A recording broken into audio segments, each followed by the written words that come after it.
What's going on, guys? So we have the entire Trill family here. We have Mama Trill. We got Pops, also known as Together Adventures. And then we have the future Mrs. Trill, as you've seen and know from other videos. This is the first kind of formatted video that I'm doing like this. So I don't have anything in particular really in mind for it. We're just kind of going to see how it goes. But I know as a collective, we have a lot of different kinds of stories. So we're just going to see how that goes. How's everybody doing this evening? Good. Wonderful. Pretty good. So got the family here. I yeah. like that. Real happy to be here for Thanksgiving. Get to spend Thanksgiving with you guys. That's right. Me too. As y'all know, we just come back up from Texas and Louisiana, so we're back in the big state. No, not Texas. So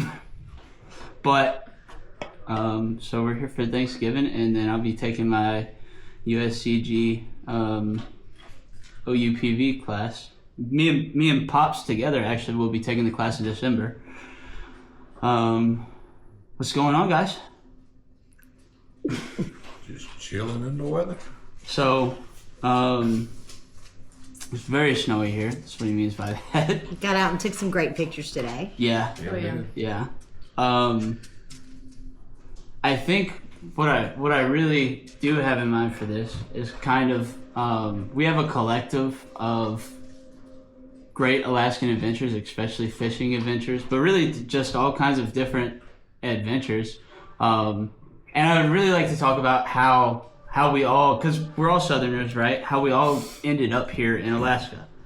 So I think the only way we can start that out the right way is by letting Pops tell what brought him up here and how that came. Yeah, well, years and years ago, I started in the military, and I got orders to come to Alaska. And as a young man, it was pretty exciting because I'd never been out of the lower 48 or even much out of Louisiana. So got up here and was assigned at Fairbanks, and it was a 3-year assignment. And after 3 years, I kind of fell in love with the place, and I said, well, I want to stay here for a while. So I re-enlisted for another 3 years and then extended for a little more. Winded up getting almost 10 years out of them in Alaska. And then they tried to move me to Chicago, Illinois. And I was like, nope, I don't think so. I'm not going to Chicago. I think I'll stay here in Alaska. So got out of the military, and that's actually how I winded up getting into the fishing. Is while I was there, we'd go out on Prince William Sound and do some fishing and stuff. But anyway, met a couple of guys at the dock that I worked for, and after I got out, they were pretty impressed with the halibut catches that we was taking on our little private boat. You know, we'd come in and we'd have bigger fish than the charter fishermen were when they were coming in. And so the guy that I winded up working for, he saw me at the dock one day and said, hey, when you get out of the military, if you're interested in a career or at least a term of charter fishing, let me know and I'll put you to work. So I took him up on it and spent a couple of seasons up here. Of course, in Alaska, everything is seasonal.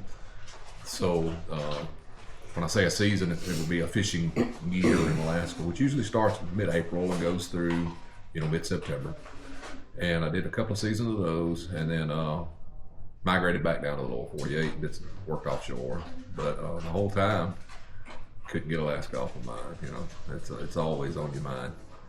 And every spring, and of course in the lower 48, spring starts in February, March. You start getting that little aching in your belly, like, man, I got to get back up there. There's things that you just can't see anywhere else. So when me and Miss Trill, Mama Trill, I should say, when me and Mama Trill got married, and I got the opportunity to take her up here. Well, she kind of fell in love with it too. So that kind of set the stage for where we're at now. I'm getting a little older, a little more gray in my beard. It's a little closer to retirement. And it's just nice to be able to get away to a place where you feel like it's your home away from home, Right. And we always miss home. We miss people back home because it's a long way. But this is it's a lovely place. It's a nice place to retire, and a nice place to bring a family together and start something new too. So yeah, we just love it up here. That's kind of how I got started. Theoretically, I fell in love with Alaska in high school. I had some girlfriends who came up our senior year, between our junior and senior year, to work on the fishing boats. And They were working like commercial charter fishing. or commercial? Commercial fishing. That's tough. So what they did was, Processing. right, processing boats. So you join up, you sign up online, and they fly these, high schoolers out here, 16-year-olds, 17-year-olds, and they put them on a boat and they work them real hard. But it's they put you up.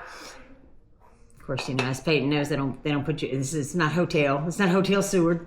They were. I never did the commercial thing. Yeah, they were out of Homer actually. And so they just came back and said, we've got all this money, because you're just not spending anything. You're working. So it's hard work. And so from there we started looking, and we were going to do it again after graduation. And I had just fallen in love with the idea, and I just said, I want to be in Homer. It's like home with an R. I mean, I've seen it in my mind's eye, not physically, but I was just always said that I just want to go there. I just want to be there one day. I just want to live there one day. So Stan and I were dating, and I asked him about, he said, if there's anywhere you could go, where would it be? And I said, Alaska. And he goes, no way.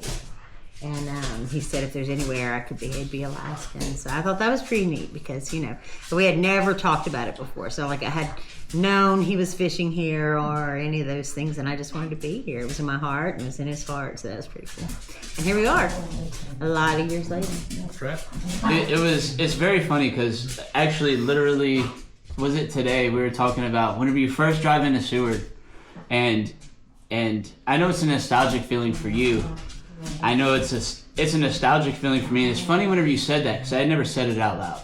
But it's like, I remember first pulling in, and it was late the first time that we came, the first trip that we came, and it was late coming in, and of course during the summertime, I think it was probably August that we came, but during that time it doesn't get real dark, and it was just at dusk, but you could still see the mountains in the background, and it was just, I'm not gonna say was, but is just the cutest little, homey little coastal town. And I love little coastal towns. But before I get into what made me fall in love with it, what brought you here? Work. Yeah, work. And lunch, I don't know. Okay.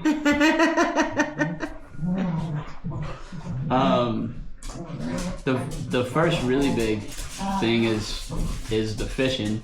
So that's one thing that really based a lot of our whole trips around was sightseeing and fishing, which I don't think there's two better things that you can do in this state. You know what I mean? Unless it's hunting. You know what I mean? And I just remember the first time going out in the boat from here.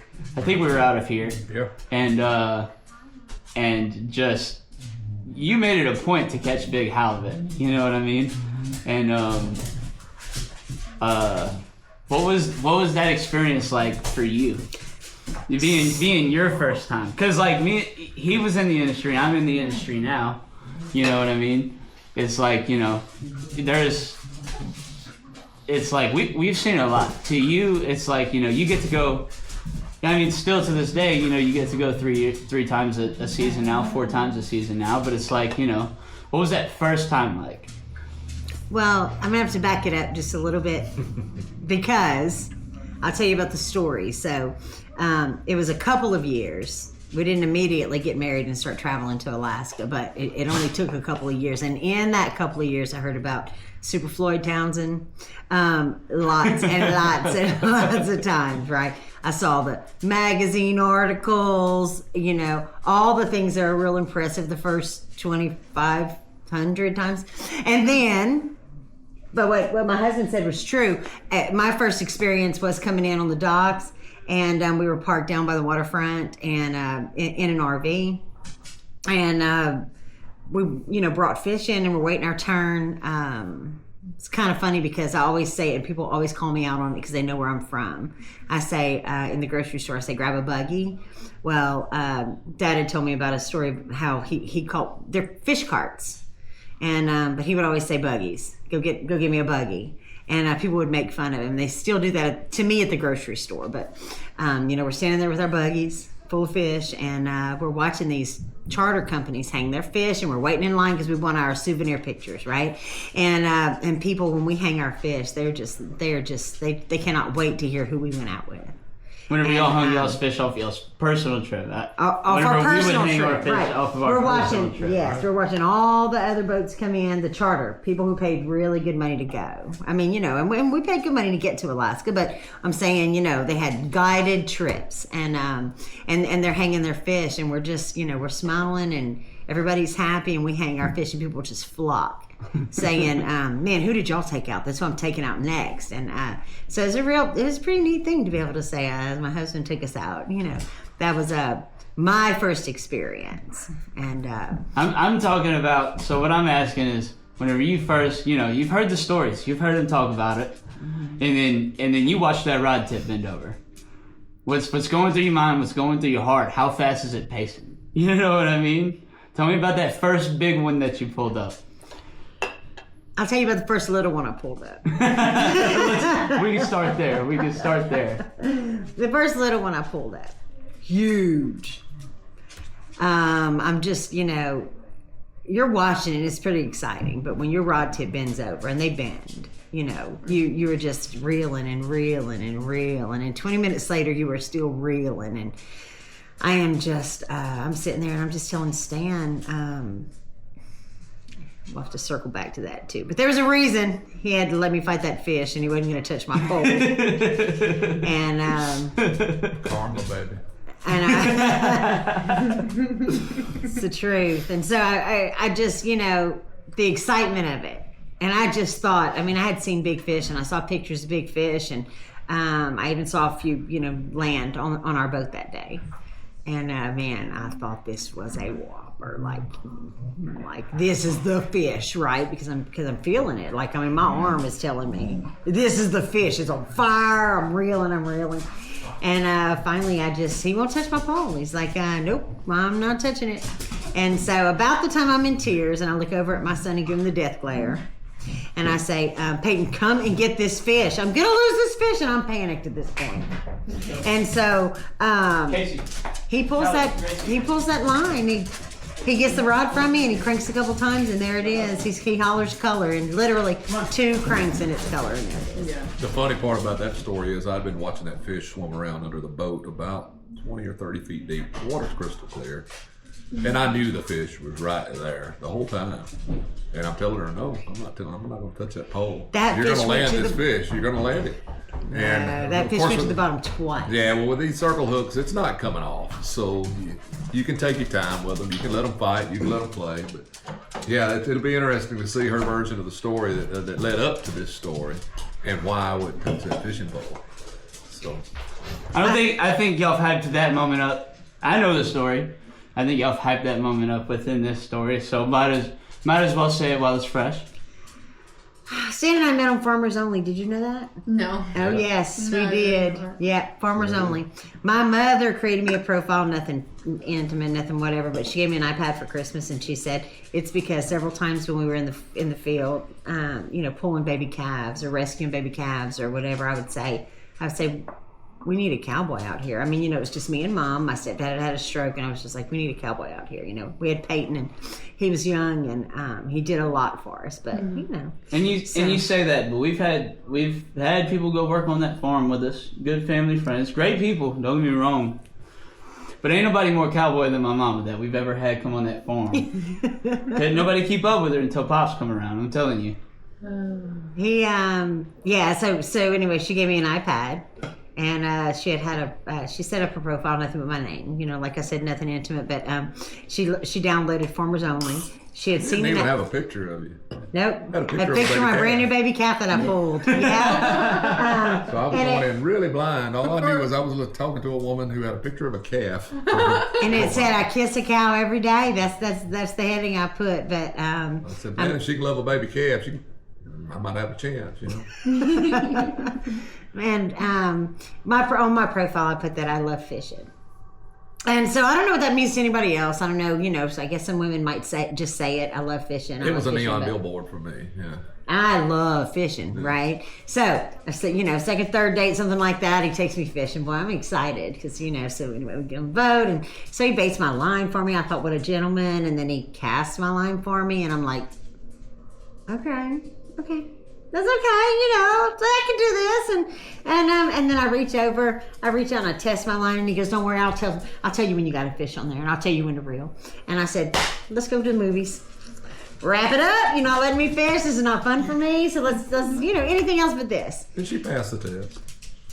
And I think that story is so funny because being in the industry, and I get it from his standpoint.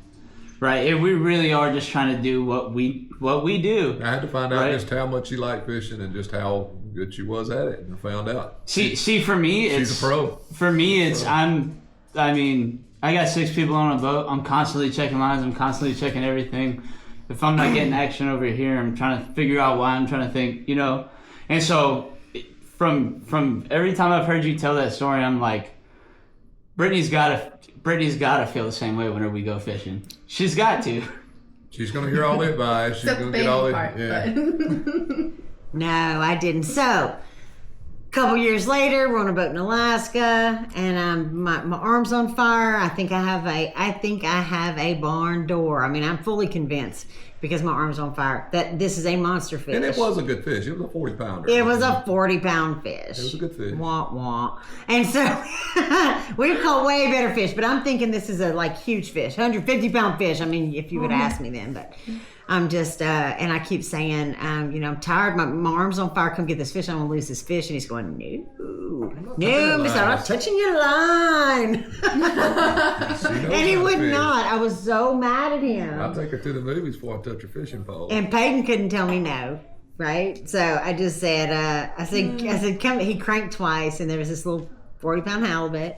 And I've been fighting forever. Color. I was so aggravated. Real handle and so now, just when I think I'm fixing to give up, I gotta at least do 2 more cranks because it might be almost there. I'm closer to 50 now, so I don't have a problem passing the pole. Well, I mean, you say that, but this recent season was, there was one time where she passed that pole, but it was because I put it on, and then I originally passed it to Caitlin, and then Caitlin couldn't hack it, so I passed it to Mama. I know what it was.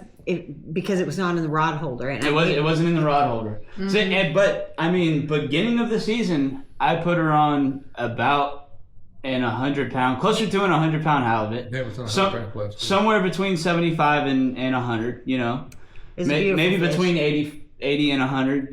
And depending on which day you ask. Depending on which day you ask. And she hacked that thing up the entire way by herself. And at one point, I could see it in her eyes. She was fixing to call me over there, and then we were like, "No, you gotta pull that fish in. That's your fish, Mama." We were fishing on a fun trip with a bunch of captains, and he came over to check on me, right? Because I am a little older, and I'm just like, I got no shame. If I'm ready to pass the pole, I'll pass the pole. I'm gonna steal my fish. It's all my fish, right? Mm-hmm. And so he goes, "You okay, Mama?" And I'm about to say, no, why don't you hold it for a little bit? And this captain standing next to me said, Mama's got it. Mama's got it. Don't touch that pole, boy. And I'm like, yeah, Mama's got it.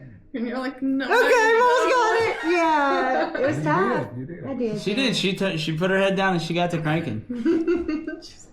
Okay, that's exactly right. So. It's kind of funny, she's don't want me touching her pole, but she don't have a problem with me getting between her and a bear. So let's go ahead and hear the story then. That was just this past summer. Well, actually, summer before this. That wasn't last season, but that was the season before. It was like closer to. It was right in September, I believe. Yeah, it was end of season actually, and most of the tourists were gone, and that's whenever it's really fun in Alaska because you got all the rivers and streams to yourself, and it's what we consider ourselves local now. And going to some of the more isolated spots, we do have a tendency to run into bear. But that season, we ran into bear, it seemed like every time we hit a stream. Previous to this experience, we had a grizzly bear walk between me and her while I was out fishing, and she was on shore warming up because the water was a little chilly. And the grizzly bear literally walked between me and her in the stream, and it's just minding its own business, so nothing too bad. On this particular occasion, it was a black bear, and we had seen the black bear on the other side of the point. He was minding all my business. And that black bear was minding His its own own business. business for quite a while. And I told Trina, hey, look, there's a bear down here. We're going to be careful, And she's fishing. The fish are everywhere. I mean, you can see the fish swimming around in front of you. She's in fish mode. She's wanting to catch fish. So I'm like, okay. And so I'm minding the bear. I'm watching the bear. I'm fishing around the point, and the bear starts moving that direction. So I tell her, hey, bear's heading this way. And she's like, okay, just let me know if it gets too close. Cool. Well, bear gets closer. I'm like, okay, Trina, maybe time to come up. And me and Peyton has backed out and kind of got out of the way. Well, the bear, instead of doing what we thought the bear would do, which we skirt around us, he goes right between us and wants to go down the trail that Trina's fishing on, which is down the that I'm currently walking up. yeah, so she's I've gathered trying to my get gear. away from it, but he's coming down the trail that she's coming up, and it's a little point where it's got a little cliff that's maybe 15, 20 feet deep, and then there's a shoreline there. There's really nowhere to go. It's a really rocky shoreline. There's the ocean, this little cliff, and this little shoreline. So all she can do is just skirt around. But the bear comes over and peeks over the top, and she is right below this bear and looking up at it. The bear's looking down at it. And Peyton asked, hey, Pops, what we going to do? I said, well, there's one thing we're not going to do. We're not going to let that bear eat your mama. And we're at this point getting closer and closer to in between them. And the best thing I can think of to this day, because the bear wasn't acting aggressive or anything, but he wanted to know what was on the other side of that. He wanted to know what He was wanted on to know his what was trail. on his trail. And he was determined to go down that trail to get to his fish, what he thought was his fish. And we're just inching closer, keeping his attention. But, I mean, we couldn't keep his attention for long. We're clapping. We're going, hey, bear, hey, bear. Well, about the And he's just getting closer and closer to that trail looking. At one point, I'm just like, I don't know what to do. So I just look at Pops, and I'm like, Pops, what do we do? Like, what do we do in this Nothing stance? to turn this bear around. That's all I can tell you. We're going to turn this bear around. And I couldn't see what was going on up top. All I could see was the bear at the top looking straight at me, and it felt like I could feel his breath. And so I would hear the men say, hey, bear, and they were clapping, and the bear would look away. And then, of course, I would think, okay, now I'm going to inch over, right? I'm going to move out the path because he's coming straight down at me. So as soon as I just shuffle my feet, he just locks eyes with me again. Starts throwing his nose up at me, smelling me, and then they distract him again. And as soon as I move to go over, he's just, and we do this dance for like 6.5 years. It felt like forever. It did. It felt like forever. I It don't know. probably did take a good 10 minutes, really, and realistically, to get that bear to decide that he was going to take a different path. My heart was beating out of my chest. It was surreal. Now, I the mean, bear's defense, he never did get aggressive in any Yeah, way, but yeah. he was oblivious to the fact that we weren't going to let him go down that trail that he wanted to go down, because that's where she was. So once he figured that out, though, he did a little U-turn, went around and went behind us. We got a lot of video of this bear. He went. I do. I'll end up putting some with the. Yeah, because he the winded up footage, going down another trail that was on the other side of the parking lot, and went down into that little ravine and sat there and fished. Well, after that encounter, he went back into the. So I mean, there's a creek that comes up one way, Right. and there's a creek that comes up this way of the cliff kind of thing. There's a cliff on this side and it rounds off. Mom was right here, and he was originally over here on this side, come across Right. the creek, and was trying to come across this. I mean, this is about the shape that it was. Tries to come across, and he ended up going back over. But whenever he crossed again, Caitlin was closer to the truck, and I think y'all were still closer to the water. It winded up crossing between us. It and crossed, but whenever whenever it was behind Caitlin. Caitlin. Right. Whenever it was a good 10 feet away from Caitlin it come across, and she was facing me at the time, and my face drops, and she can tell, so she looks behind her and sees the bear crossing, and she starts running towards me, and she goes, "Hey, what do I do?" I was like, calm down, don't run. don't run, no sudden movements. and she's like, I can't. And eventually she calmed herself down, and she was able to laugh about it. She goes, the bear didn't stand a chance. So you would have thought that was the moment that we were really grateful, right? Because now the bear is not coming at me, it's not coming at them, right? You would think we could breathe. But let me tell you, the moment that I got really grateful is when I saw this bear go down the trail where he wanted to. And then he took his paw and he just gutted a fish. Just slapped Like it- this, just slapped it right out of the water, took his other paw and climbed the other edge straight up with one paw. Just went and straight that up. was like a 70% grade. Like it was straight Like it up. was straight It was a up. cliff wall or a Yeah. ravine wall. Yeah. And then hopped up on a rock and proceeded to eat. And that's what I was like, oh yeah, that's who we were messing with, right? That's who was looking down at me. I mean, the power of those things is unbelievable. It's unbelievable. They're so strong that if they wanted to get you, they would get you. oh my gosh, it was just And what's really wild to think is like being closer to those animals and seeing them closer and seeing their strength and their power and their pure ability. It gives a different feeling to whenever we'd see Pops' bear rub. You know what I mean? Sitting there with its tongue hanging out and stuff. Yeah, and it's which is it was a bear rug that he actually went and hunted and killed. Right. And it just gives a whole surreal feeling to, okay, that's the creature that we had sitting in the living room, sitting on the floor, in the room.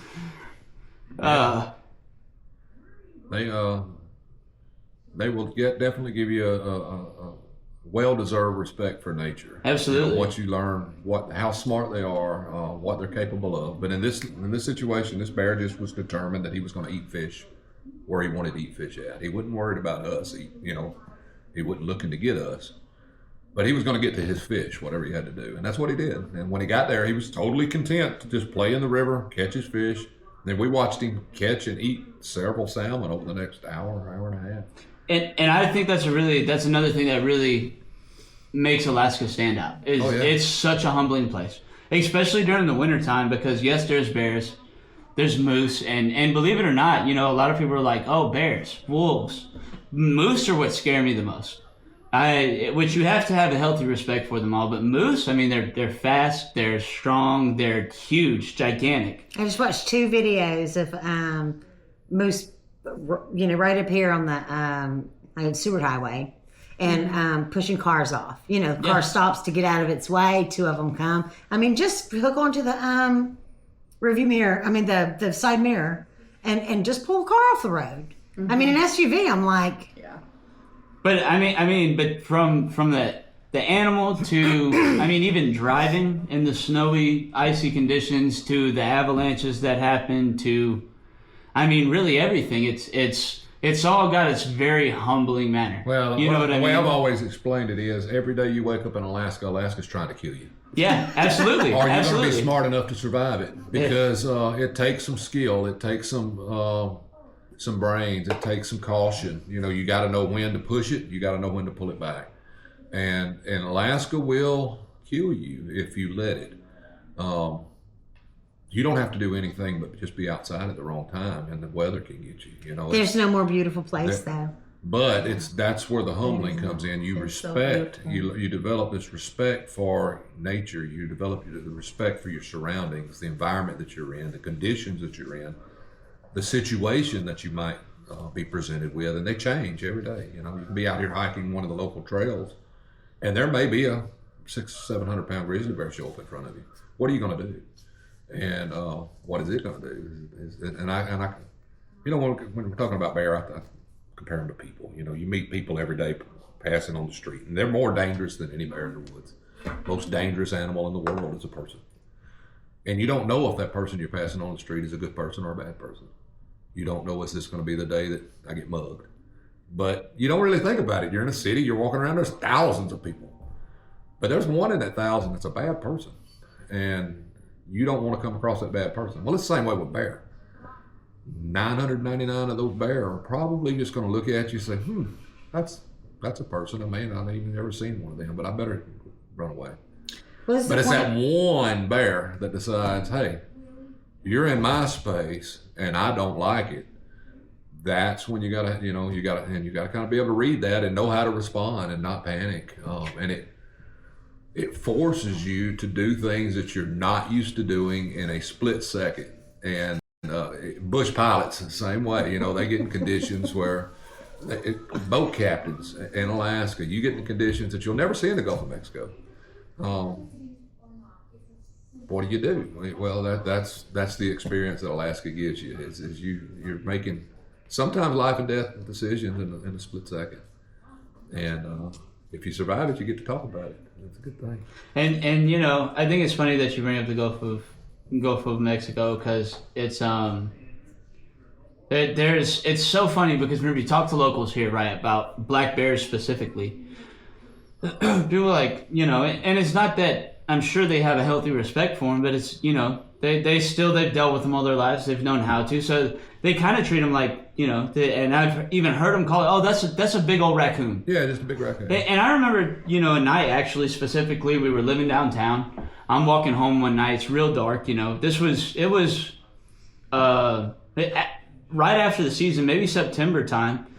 And, No, it might have been August. It was August, September of. I think it was probably even October when that occurred. It was pretty dark. No, because we would have. It was August or September, because we were living downtown. Yeah. Okay. And I was walking through the alleyway, and it was dark. And I remember the apartment that we lived on had 2 stairs, one on each side, and Mom used to sit at the bottom of them and smoke her cigarettes. Right. And I'd be walking in, and so I'm looking at the staircases, and you can see the light from the little carport that's there, and I see movement right there, and I'm thinking Mom's sitting on the thing, because it's about that height. I'm thinking Mom's sitting right there smoking a cigarette, and then I get closer and I just see its head pop out. And I'm like, whoa, okay, I'm gonna step back. No, I see a black bear. I'm like, whoa, okay. I'm going to keep its face, start backing up a little bit. I'm like, okay, I might turn around and go back to the bar. And he just walks up and walks off. But I've heard, people who live here and have lived here for a long time, they're like, oh, that's a big old raccoon. And it's very funny, because they're like, well, you're scared of a bear, but, y'all got alligators down there back home. And it's very funny, because to me, in a sense, that's a big old lizard. Yeah. You know what I mean? Yeah. And so it's all relative, for sure. Relative, yeah. We grew up swimming in the spillway with 3-footers, 4-footers, 5-footers. Oh, yeah. Wading in ponds with 12-footers. And so it's really just a difference. And it's funny, because, back home it's like people here, they say it's nothing to really have to scare a black bear off your porch. Well, back home, it's nothing to really have to drag a gator off the road whenever it floods. You know what I mean? Right. Yes, we dealt with snakes and gators, and they deal with bear and moose. Bear and moose, yeah. Every place has their own little nuances. I'll tell you, those moose are absolutely something different. They are, and I've heard people call them the supermodels of the wilderness, long legs for days. Yeah, they're definitely a lot larger than most people realize. Whenever me and her were still dating, there were times whenever I'd come down the road from the lodge, and I'd see them walk across, and they were just young moose. You know what I mean? And they know you're there, and that's the thing about moose, is like what makes them so scary, I think, to an extent, is not just, their speed and their power and everything like that and their size. It has a lot to do with their intelligence and their fear levels. They don't fear you. You know what I mean? And the thing is, moose it's been proven that they'll stick to human-made trails, because they're like, why am I going to push through all that brush and all that hard stuff that I have to trample through whenever I could just go down this that's already made? They're much more intelligent creatures than a lot of people give them credit for. They survive with grizzly bear. So, yeah, they have to be. They're not necessarily afraid of you, because they're not necessarily having to fear that. They have a respect for the bear just like we do, but they live 24 hours a day, 7 days a week in that same woods that those grizzly bear live in, and they thrive. So they're definitely not a dumb animal, and they're not afraid to protect themselves or the little ones. And they're plenty agile. They would be, like you say, there's more people hurt by moose every year up here than there is by bear. So I got to tell my best moose story. Oh yeah. we're going through Anchorage, and Bowling night, yeah. I don't know. I love this one, Five yeah. years ago, we we were on vacation, and I don't know where we were. It was near that wherever the campground was, and I want to say, you can tell me where we were. The campground with all the rabbits. Oh, we was up around Willow. Around Willow, Yeah. and so we were on the road. We were pulling out from the campsite, and there was it was nothing to see a bear. It was first time I saw those prancing through town on the street through the red light. So traffic is stopped always, right? And that was just, that was pretty wild. Right. And that was the closest, that I had been to one. 3 cars back, watching it go through. That was pretty cool. But we were driving through Anchorage. It was late. We did some midnight bowling, whole family, and all of a sudden, and we come from a farm, like you said, South Louisiana. We raise cattle. And we're going through, and all of a sudden, Caitlin's hollering, that was a moose. And so we go a few blocks up and circle around, and we're asking her questions. And she said it was a moose. And Deb says, was it a cow? Was it a cow or a bull? She goes, no, I swear it was a moose. I swear. And it was just the cutest thing because she wasn't associated. She was associated with beef cattle. A female and moose was called a cow, yeah. and a male moose was called. She was a like, bull. "No, I swear it was a moose. I swear." And it was. It was. And sure enough, we wheel around, and there's Two. there's a couple of locals who are running down the street in the opposite direction. I'm like, something's going on.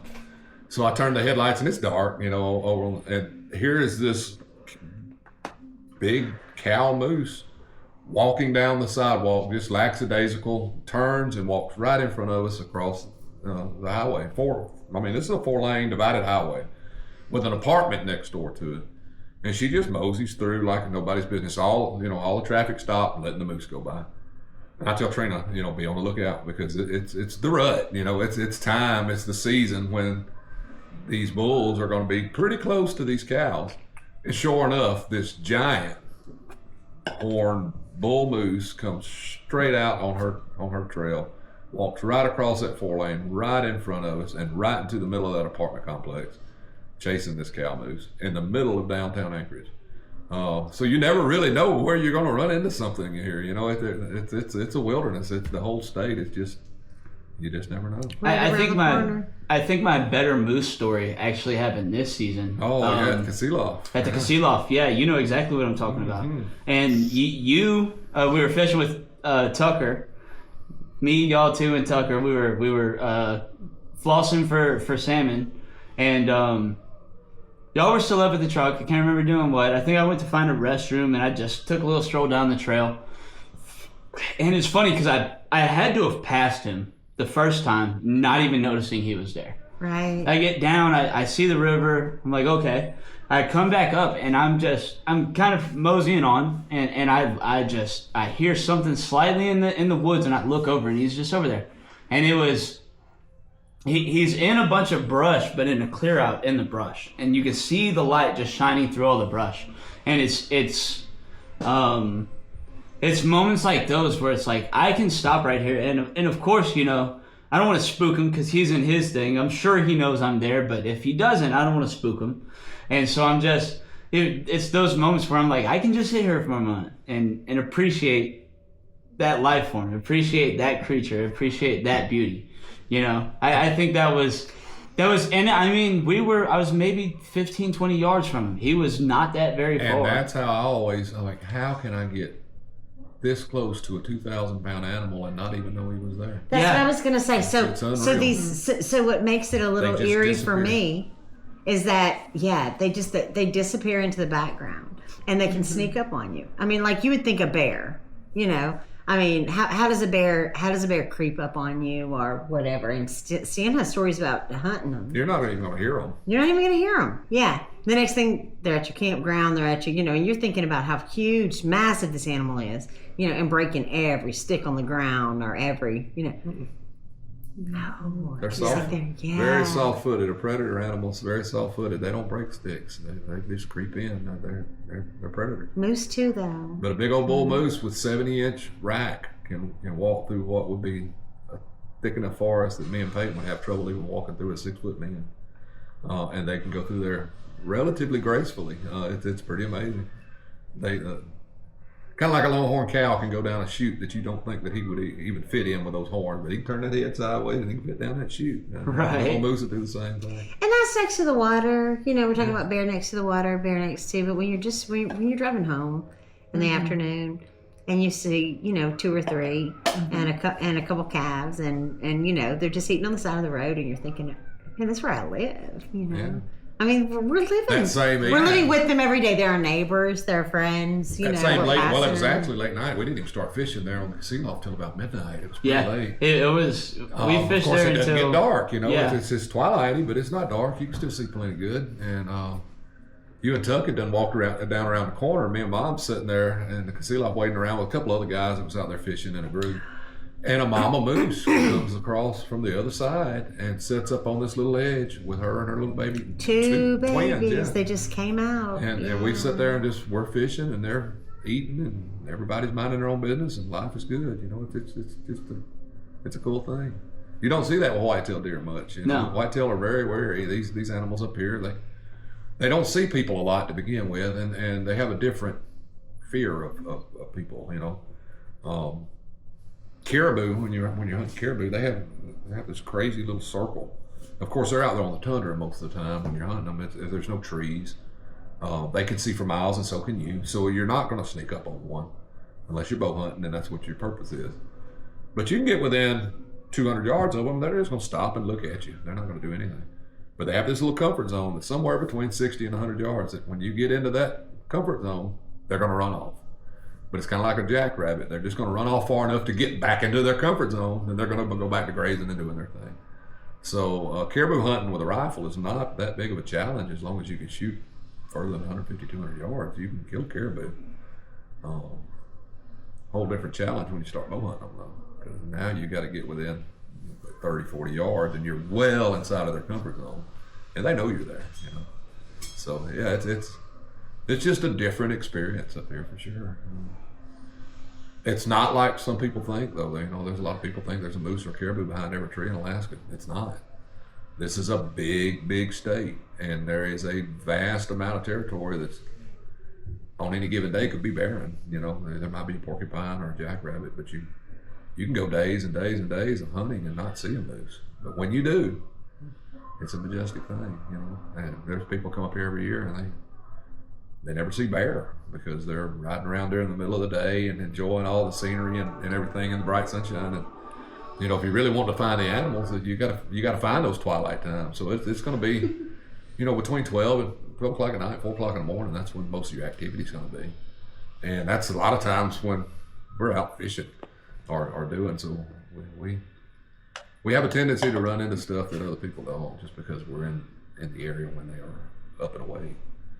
But for your viewers out there who think, you know, you just drive up to Alaska and you're going to see animals everywhere, it's really not like that. You have to be on the lookout for them. You know, they'll make their presence known, but they're not behind every tree for sure. Right, absolutely. I mean, it's funny because our first time visiting with me, I remember seeing whenever we'd see the moose. I mean, the mountain goats on the sides of the ridge and at the time, you know, you're looking out the side of a motorhome, and I think I was probably closer to 11 or 12. Right. You know, and I'm looking way up this giant mountain, and it's funny because whenever you first see them, they're probably further off, and you're like, somebody says, "Oh, those are mountain goats. Those are mountain sheep, something like that." And you start looking, and you're like, you talking about those little white specks, and then you get up on them, and you're like, "Holy crap!" You know, and they're standing vertical on almost on 100% grade. You know what I mean? Yeah, these mountain goats out here in the Sound a lot of times they're on little edges where they've got a 2-inch little edge of rock that they're standing on. They're insane. And it's funny because whenever we are whenever we're out on the Gulf and we're fishing, a lot of people, they're looking, they want to see those animals, and they're like, "You see that small white thing up there? Is that a mountain goat?" And I've gotten to the point where I can look hard enough, and I'm like, "No, it doesn't have enough movement," or "No, that's," you know, a lot of people, they see it there and they see a white spot, and it takes a difference to be able to know what you're looking at whenever you're looking at a mountain from the distance that you're looking at it from, being offshore. And no, that's too big of a spot where it's at. Yeah, that's a white spot the size of a school bus. Yeah, The size and they don't recognize that. You know what I mean? They don't have the measurement or the comparison to be able to tell. But it is funny where there's times we pass and they're like, "Is that a mountain goat?" And I'm like, "It very well could be. It very well could be." And I remember this recent year we were fishing driftwood actually, late July maybe. Fishing for salmon, maybe early August, still trying to get those last few stragglers before they head inside the bay. And we were fishing for salmon in driftwood, and there's one lonely goat down closer to us, and we pulled up on him just enough to where we could show our clients, real well. He sat there and he hung out with us, and it's funny whenever you see one in that kind of a setting real close, in comparison to whenever you're looking up in a mountain at them and you're like trying to depict, all the different things that are going through your head. Because you're like, well, what's the distance between me and the shoreline? How far is that from shoreline? How far am I looking at this white spot from, what kind of movement does it have? Yada, yada, yada. In comparison to just pulling up on one and seeing that's a mountain goat. Oh, yeah. It's doing its thing. It's eating its moss, whatever it is, And it definitely makes a difference. Yeah, these perception here, distance-wise, I got a funny story about that too. One of my buddies, if he hears it, he'll probably be embarrassed that I even say it. But anyway, yeah, perception is something up here because you can see so far. Right. On a clear day, you can see so far that you don't know what you're missing because without a pair of good spotting scope and binoculars, there's things on those hills that, with a naked eye and as far away as they are, you can't even see them. But I do remember this one time back even when I was in the Army, and we were traveling the Denali Highway between Denali Park and Glen Allen, and it's all dirt road. This was 30 years ago, and most of it's still dirt road now. But anyway, we're looking for a bear. We're on the grizzly bear. So we got our binoculars and everything, and we see this brown thing. No trees, it looks like it's way far off. So we even put our binoculars on it. Like, yeah, this is a pretty nice grizzly. It's got the big bellies low to the ground, got little short, shorter looking legs, which is all indicating of a bigger bear. Can't tell how far he is, but we know he's out there. So we get when you're stalking something, you don't want to look at it directly because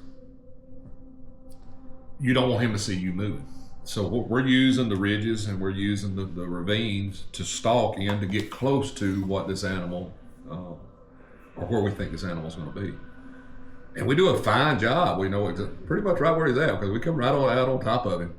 But the more embarrassing part of it is when we get on top of him, it's not a grizzly bear. It's just a porcupine. It is probably the biggest, fattest, brownest grizzly bear looking porcupine you've ever seen in your life.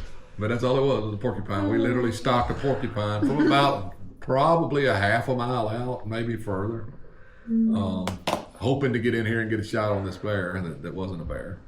So that gives you a little idea of what depth can do to your judgment, because in our minds this was a big bear, and it wasn't. Me and Fisher have had those moments hiking or even up to the cabin where it's like we see something and from that far away we swear that's what it is. I mean, there were times on Troop Lake where we would be like, you see that group of ducks over there? And then we'd get in the canoe and we'd paddle on over there, and there's no ducks. There's no ducks. It's just a little bit of white left over on some limbs. You know what I mean? And that's not even that far of a distance. Troop Lake isn't very big, Yeah. And it's that distance can definitely do something to your eyes. Which it's, you adjust to the different settings that you're in. You adjust to the different things that you're seeing. In the marshlands, I could spot a gator from a mile and a half away. There's times where we'll be pulling in after a 18-hour tuna trip, 14-hour tuna trip, and we'll be coming right in past the gut, headed inshore, and customers will ask me, well, what's that over there on the, if we're so far south that it's all saltwater, what's that creature that's over there on the beach? And I tell them it's hogs, because one, that's the only four-legged creature that's out here. Two, we can be so far away from that beach, but I know what I'm looking at, and it's different whenever you're not used to it, and even whenever you are used to it, you can be fooled like that. Right. It's definitely a different thing.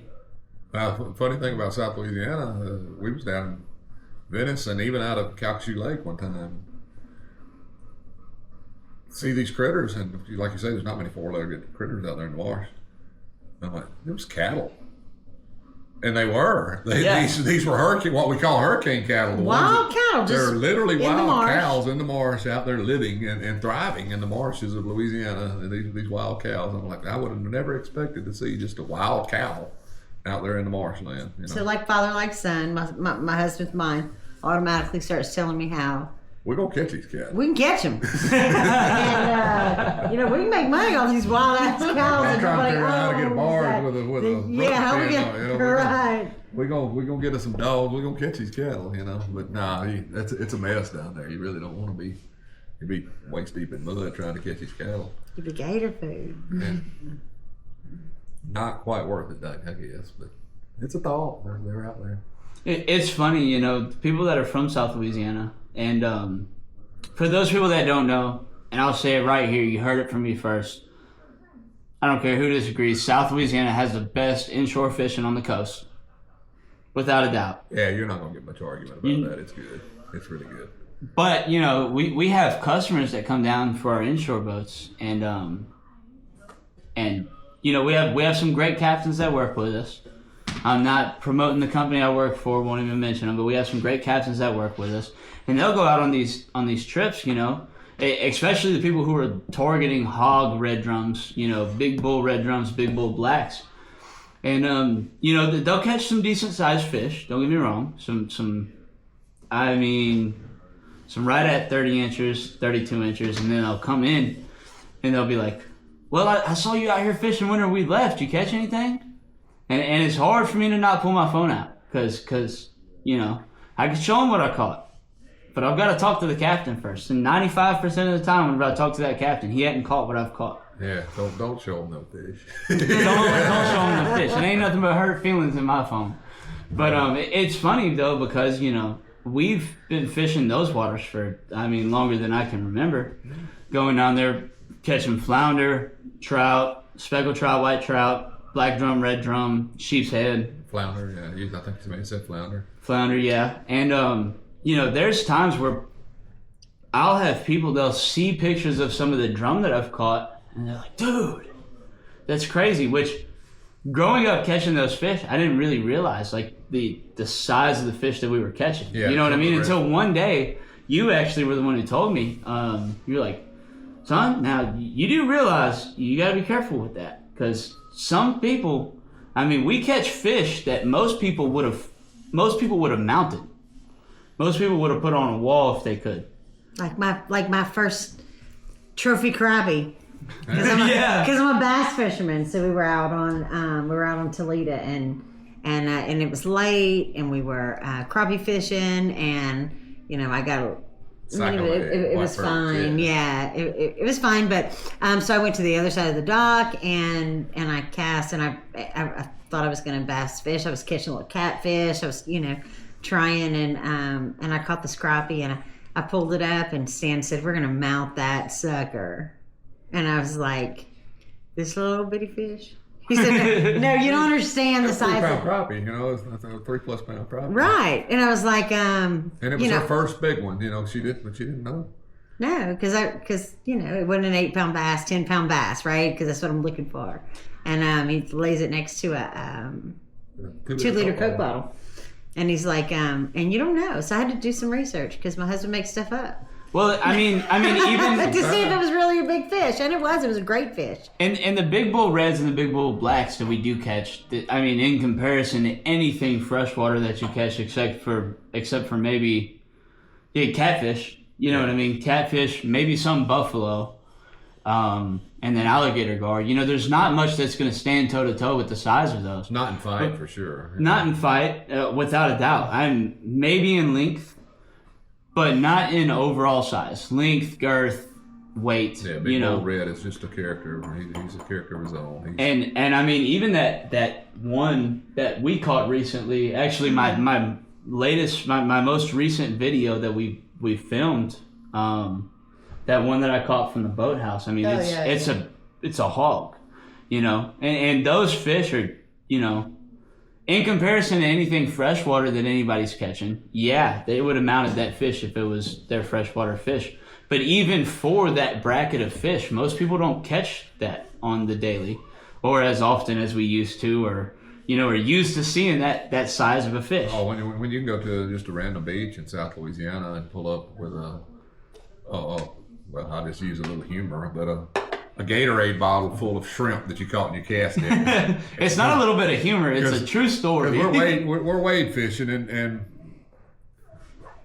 Madam Trill here, Mama Trill, she doesn't like chumming the shark because I usually carry bait in my pocket. You know, I'm wearing a pair of cargo shorts, fishing shorts. I did it with us in Gulf Shores. And I put my shrimp in my pocket, you know, because I've got that's where I put my bait. Well, she came up with this idea of, hey, you're attracting shark, or you know. We were catching shark. Like, well, sure, this is the thing. I'm like, sure You're I not am. You fishing know, next to me. I'm attracting anything that wants to eat a shrimp because I've got shrimp in my pocket. I'm chumming the water using my shorts. Just chumming. Mm-hmm. Didn't scare me, but it was a little frightful for her. So we came up with this idea. Mm-hmm. We're going to buy Gatorade bottles, and we're going to put some trot line string around the top, and I'm going to put the screw top on it, and I'm going to fill that thing up with shrimp, and that way it'll float on top. And it's not chumming the water, and she's not getting scared off by, or getting scared by these fish bumping her on her leg because they're trying to get in her pocket to eat a shrimp. Hey, wait till one of those monster Gatorade bottles bumps your leg. Yeah. After you catch a shark, and now you're paying attention, and then you know up comes this Gatorade bottle. It's pretty. But to get to the point, scary. you know, we're down there on the beach in South Louisiana, just a random beach with our Gatorade bottles and our bass poles.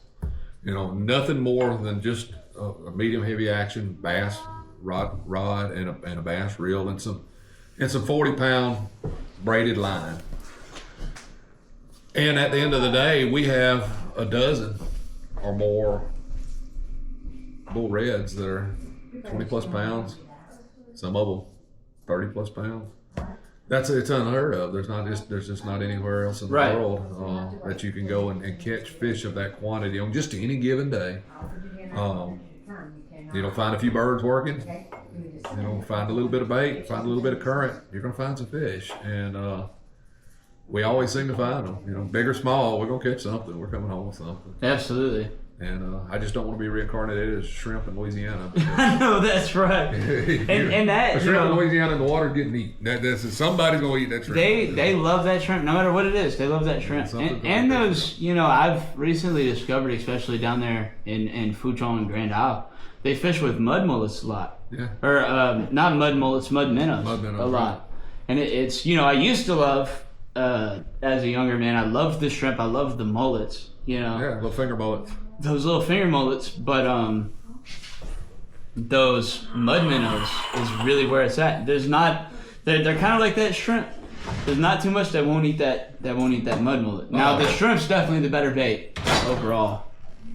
Yeah, and it's all according to what you're fishing for. You know, if you want the big bull red and you want to eliminate a lot of your little fish, you know, big cracked crab on a hook will eliminate the possibility of a lot of those smaller fish eating your bait. Because if you're fishing with a shrimp on a jig head or just on a Carolina rig, that shrimp's going to get eaten just about every throw. Yeah, but you don't know if it's going to be, you know, it could be a hardhead catfish, it could be a gaff top, it could be a sheepshead, it could be a pinfish, it could be a ladyfish. It doesn't matter. Something's going to eat that shrimp. So a lot of times, especially in the summer when it's hot and everything is running, you know, and you've got all kinds of what I would consider trash fish out there, you know, the little pinfish and your little catfish, you know, sometimes it's good to go to artificial, or it's good to go to a cracked crab or something that would deter the catfish and the pinfish and from just eating your bait up all the time, or otherwise you're just going to go through bait after bait after bait. And you know, Trina, I've always said that she'll fish all day with the biggest bait in the box to catch that one fish, and then that's kind of what she does. She always wants the biggest minnow, she wants the biggest shrimp, she wants the biggest bait or whatever, because she's looking for that one fish.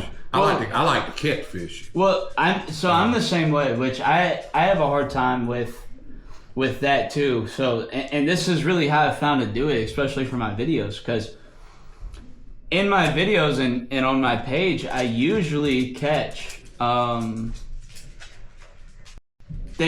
My page and my followings. You're standing in front of it. Seem to follow. She won't be a part of it. They seem to see a bunch of big tuna, big halibut, big lingcod, everything. So it's like, how do I excite them? And that is that big red drum, that big bull black, Oh yeah.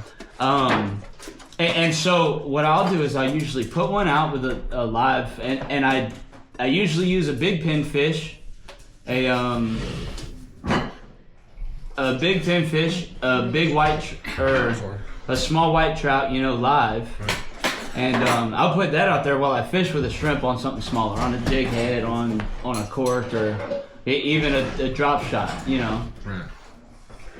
But it's I get it, because I've often found myself falling into that mentality where it's like, I gotta throw the biggest bait out there. But the reason is because whenever I throw that big bait out there, I've probably had one between our season here in Seward and the whole time I've been down south, I've probably had one fishing trip that I hadn't caught what I was looking for. Right.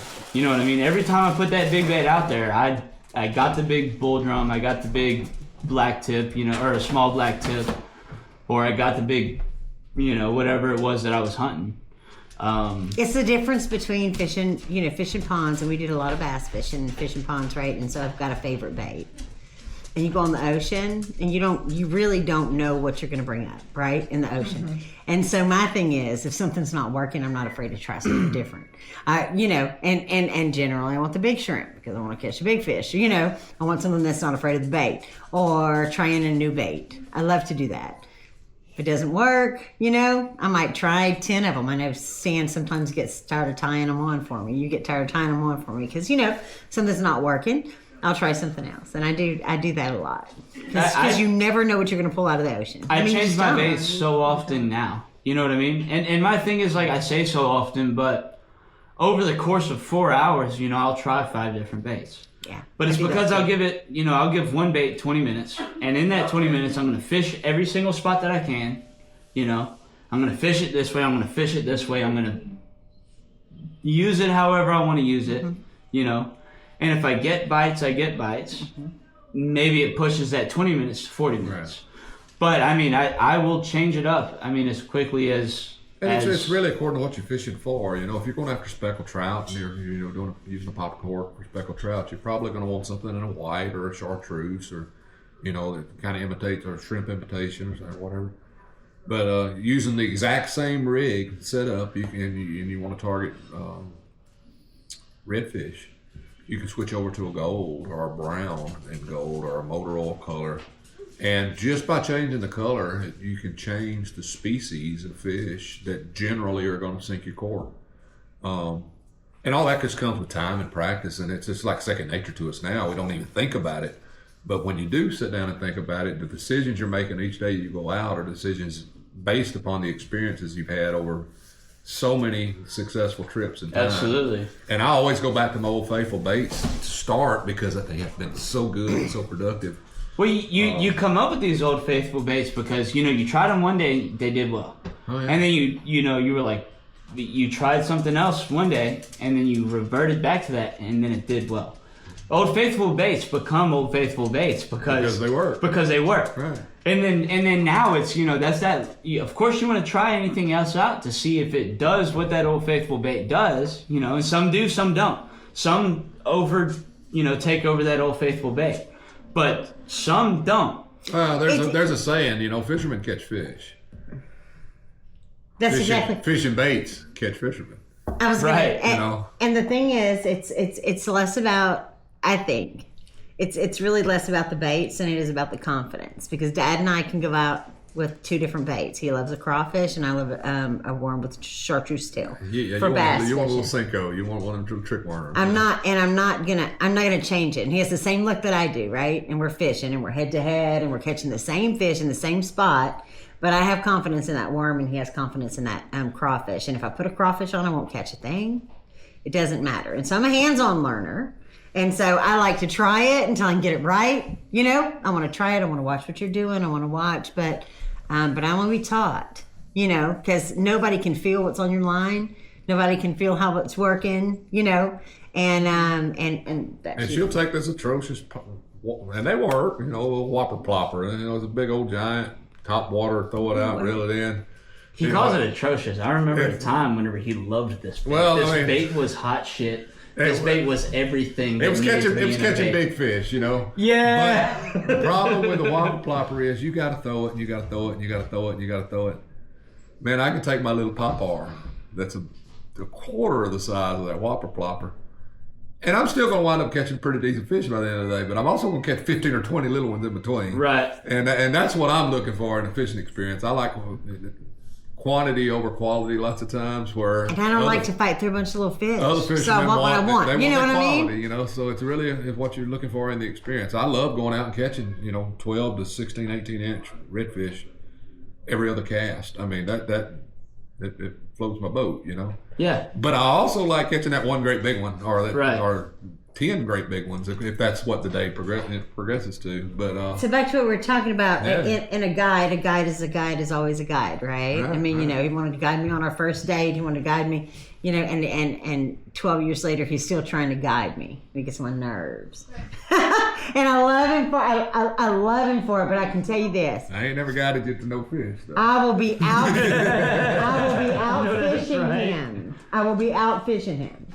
Because he's doing a good job. I will have 5 fish on my stringer, and he will still be trying to tell me how to fish, and it makes me crazy. And I'm like, how you gonna tell me how to fish when you ain't got no fish?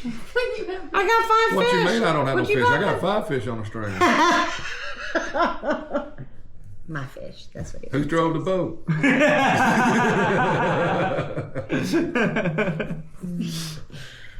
Yeah, it's funny because we've actually paid to go on trips just because of the convenience and not having to drag our boat down south. We've had some really good charter trips. The people down there are really good. But this one particular trip, you was on it. We was down out of Venice in the marsh, and it was funny. The guy knew his stuff, and he would tell you, okay, you need to throw over here to the left, 4 or 5 feet off the reeds. There's an oyster bed. And if you throw to the left over here, you're going to catch redfish. And you're going to catch them consistently. And then Trina was up there on the front of the boat throwing in that direction. And he just kind of nudged me. He said, hey, if you want to catch something a little different, throw over here to the right. He said, you'll catch black drums. And sure enough, in that same area, if you throw to your left up in the reeds, you was catching redfish. If you throw to the right out on the oyster shelf, black drum. All right there in one area that was within casting distance. And if you wasn't from the area and you didn't know the area, you wouldn't have known that without just going out there and experiencing it. How about the day we went down at Johnson Bayou and we caught bass, redfish. Crappie? I never thought you could catch a bass in that water. I didn't ever think you could catch a crappie in that brackish water like that, but we had flounder, speckled trout, redfish, black drum, croaker, sheep's head, crappie, I don't know if I said crappie, and bass, channel catfish, gaff top catfish. He was surprised at that bass though, because he said that's reacting And to I'm a bit missing like a a couple. bass. We had 12 different species of fish, all caught, and we were anchored in the same spot the entire time. In that 12 different species, 2/3 of them were saltwater species, but the other third were freshwater species. It was wild. I've never seen anything like that. He said that's acting bassy. And I didn't think you could do it. And I pulled that I seen pulled that that fish bass bust out up of that against the reeds. I water. said, that was a bass. And she looked at me. I'm like, I'm telling you, throw up in there. It's a bass. And sure enough, so you never know. South Louisiana marshes is awesome. You get the fresh water, you get the salt water. You get anything from a bluegill to a bull shark. You know, you just never know what you're going to catch. And you know that shark, I want a good beach shark. That's the next one that, like, at least as far as down south, I think I will be hunting soon is going and looking for a big beach shark. I really want to catch a big surf shark. How we've grown. Yeah,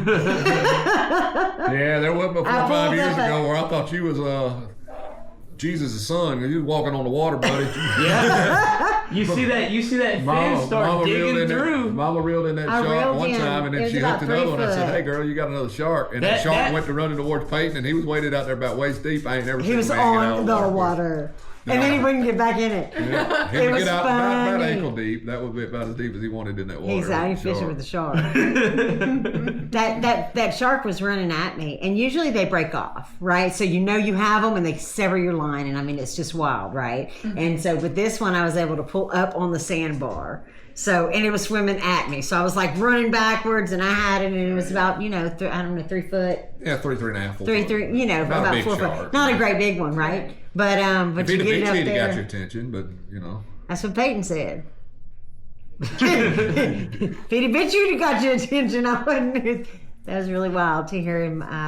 The growth. Peyton wasn't always a fisherman. I'll just be honest. I mean, he was Peyton was a catcherman. Right. Because he wouldn't catch him. He didn't have him. the patience when he was a young man. No. Or a young kid. Absolutely. Now I'm going to drive the boat. I'm going to play the music. I'm going to set the background. I mean, he didn't abandon us or nothing. He didn't jump ship. That's exactly right. But, nope. And now, he could sit out there and cast, like his mom, cast and cast. And she's seen it, And what he's doing, he's built his confidence. He's built his confidence to know, hey, it's my abilities is going to allow me to catch what I'm targeting. And I've got the patience to allow my abilities to work. That didn't even really happen the first time we came to Alaska. Oh, no. Because I can tell you when it happened. It happened on one of our beach trips. Right. When we pulled up bull red after red after red. That boy took so I'll tell you how that happened. Actually, we didn't pull up bull red after bull red after bull red. I pulled up bull red after bull red after bull red. And tell you what, your mama, I couldn't stay out of them. Your mama was putting on you and your mama was putting on a clinic that day. That was awesome. I didn't even fish for the first couple of hours because I was videoing this basically a dueling mother and son back and forth action. That wasn't that first trip. That first trip that she's talking about, we hit some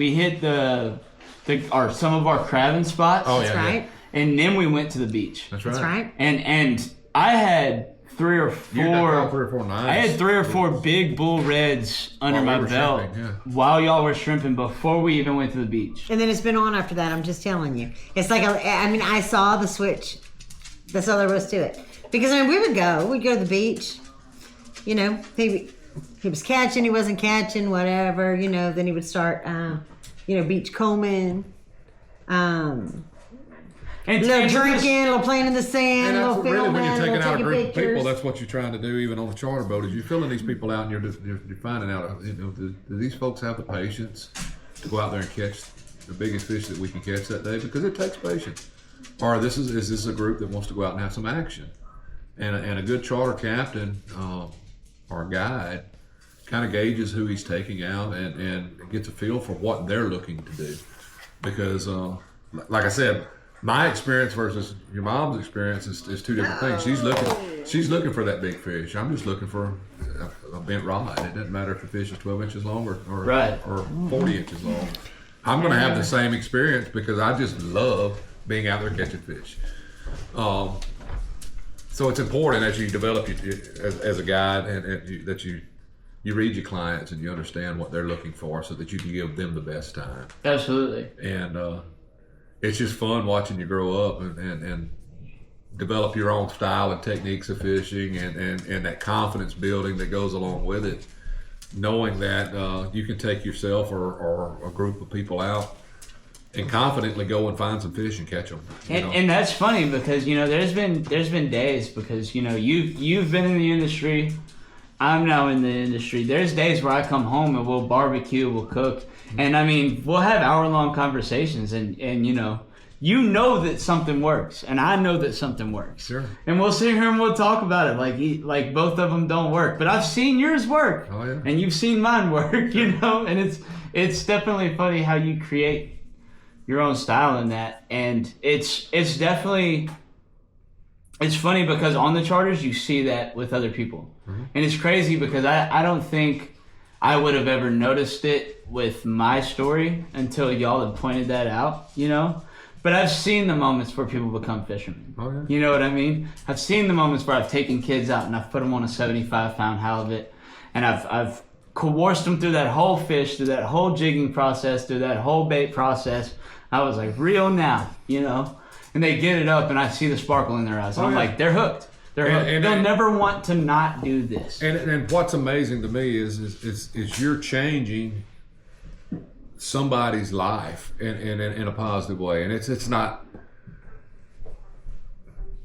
It is. But a lot of times we don't even realize it as charter fishermen, you know, because we do it every day. We see it every day. You know, we're out there with a different group of people every day. But these people that are coming up here to fish, some of them it's their once in a lifetime experience, and some of these young kids especially. That's what I love about it. They will never, ever forget that experience, and they'll never forget you. You know, and to me, that's a humbling feeling. It gives me chill bumps just thinking about it. You know, that there's some kid out there that I've made a difference in their life in a positive manner for the sport of fishing. Not everybody's as lucky as us to get to come year after year after year, right? And that's wonderful. For a lot of people, this is a trip of a lifetime. And we had this little kid this year, and I wouldn't have even known it because I was out fishing, catching my fish. And I come wading back in, and Trina's up there socializing on the bank, and there's this little 10-year-old. I've been hearing him every time his dad or his brother would hook a fish up. He would go to cheering. He was the biggest cheerleader on the beach. I mean, he was literally cheering everybody catching fish. And I was hearing him. But I was in my mindset. I had my fish. I needed to get to the bank. I needed to flare fish. We needed to get on it, you know. I'm listening. Pop. Oh, that's all right. We wanted to get, you know, in my mind, we wanted to get back on the road and get on home because we caught our fish. Well, fortunately, Trina caught my attention and said, "Hey, Stan, you know, I've talked to this mama, and his brother and his dad aren't confident about this water. The water's pretty swift out there on the Kenai River." And she said, "I've convinced her that if you'll take this kid out there and show him how to catch these fish, she's going to let you." And I'm like, dude, this has just made my day. This is what I live for. This young kid is just going to go slaughter some fish because the fish were there.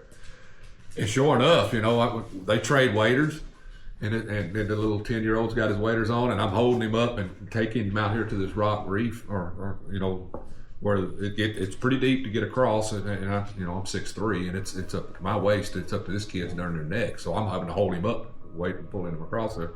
But we get to the shallow water where we're going to fish, and I tell him, you know, flip your line out there about this distance, show him where it goes. I said, count for about 8 seconds, and then whenever you get to about 8-9 seconds, give it a little pull to your right, and then just swing it around. Third cast, this little kid's hooked up.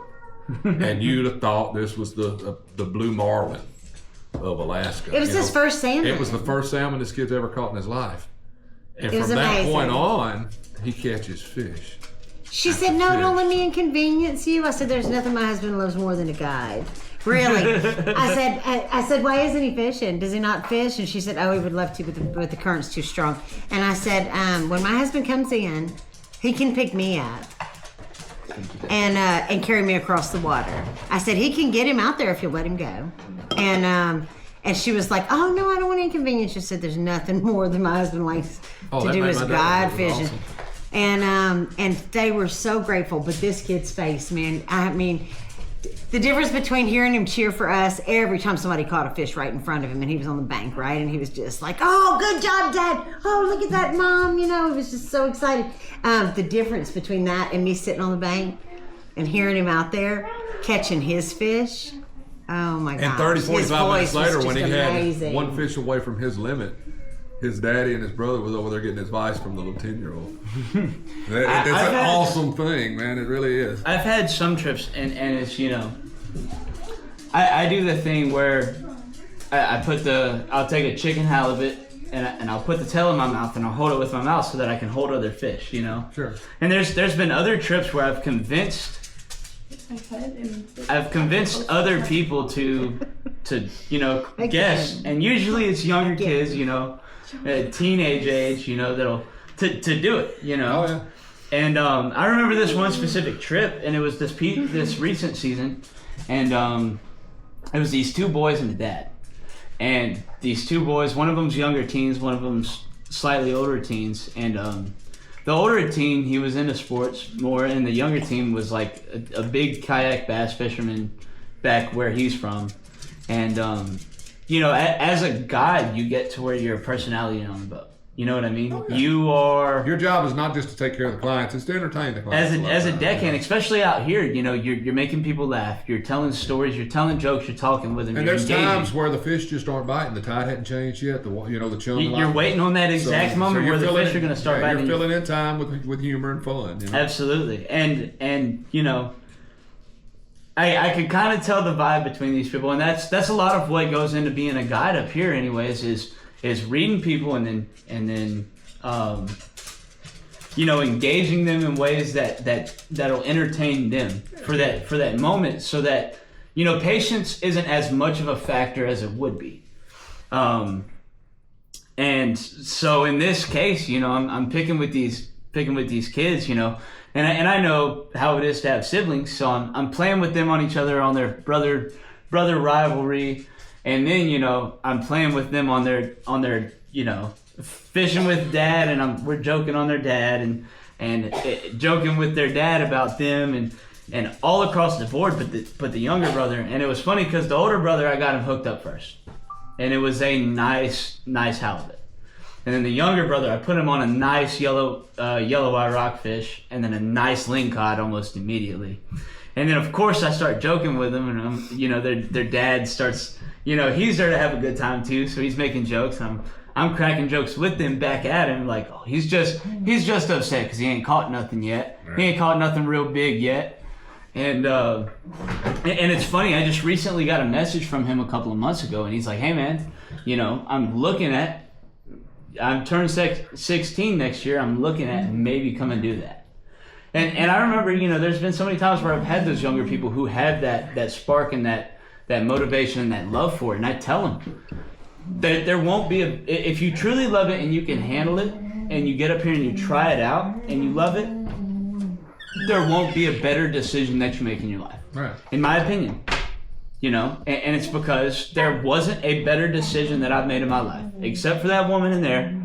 Not a better decision that I've made in my life. You know what I mean? And he's like, well, what company would be good for me to start with, and yada yada yada. And so I'm pointing him throughout these things, and it's crazy because that evening actually me and my captain, we were sitting at y'all's camper spot. I was gonna say. They find you. It's that same, yeah. It was those same people, and she can testify to this because she was there. We're sitting there, and we're having dinner or something after that trip, and they're staying in the same campground that y'all were staying in, that y'all were hosting for, and they just so happen to see us and hear us talking as they're walking across. Right. And they come up, and this time it's it's one of the boys. I believe the other boy was somewhere else doing something. He came. Remember? He did end up coming afterwards, yep. And the dad, but it was also their mom, or the dad's wife, and she goes, I've got to tell you guys, they've been on all kinds of charter trips. This by far has been their absolute favorite. And it was funny because I shared my videos with the younger kid and the younger man, I should say, and it's funny because he's trying to work his way into doing the content creation as well, along with trying to make his way up here to spend the season up here. Right. And he was like, it was funny because he told me. And it's still something that I'm trying to figure out how to work into my routine. But it was funny because I shared it with him, and I was like, man, give me some feedback. And he said, dude, on the boat, you are hilarious. You're funny. You're a great personality. You got to talk more in your videos, which is another thing that inspired the podcast kind of thing. Just because of that, But it's crazy how in that setting you can create a spark there all based off of what you do on the water that may not have been there first. Right. Or even well, in it's largest because part. you love what you're doing.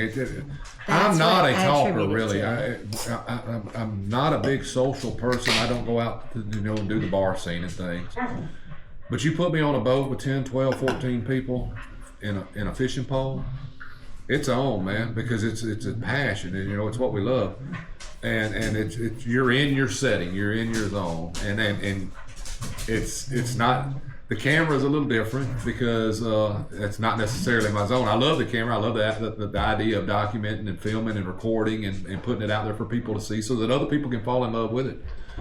But when you're in your zone on that boat doing your thing, you're not even thinking about it. It's just It's the difference between you're in my house now. It's a I'm very passion. comfortable in my kitchen. Right? And this is, That's and, right. and you understand this. Whenever you work a boat all season long, you know where everything's at. You know what your routine is. You have a good communication with your captain. And this recent season, I was very blessed to have the captain that I had.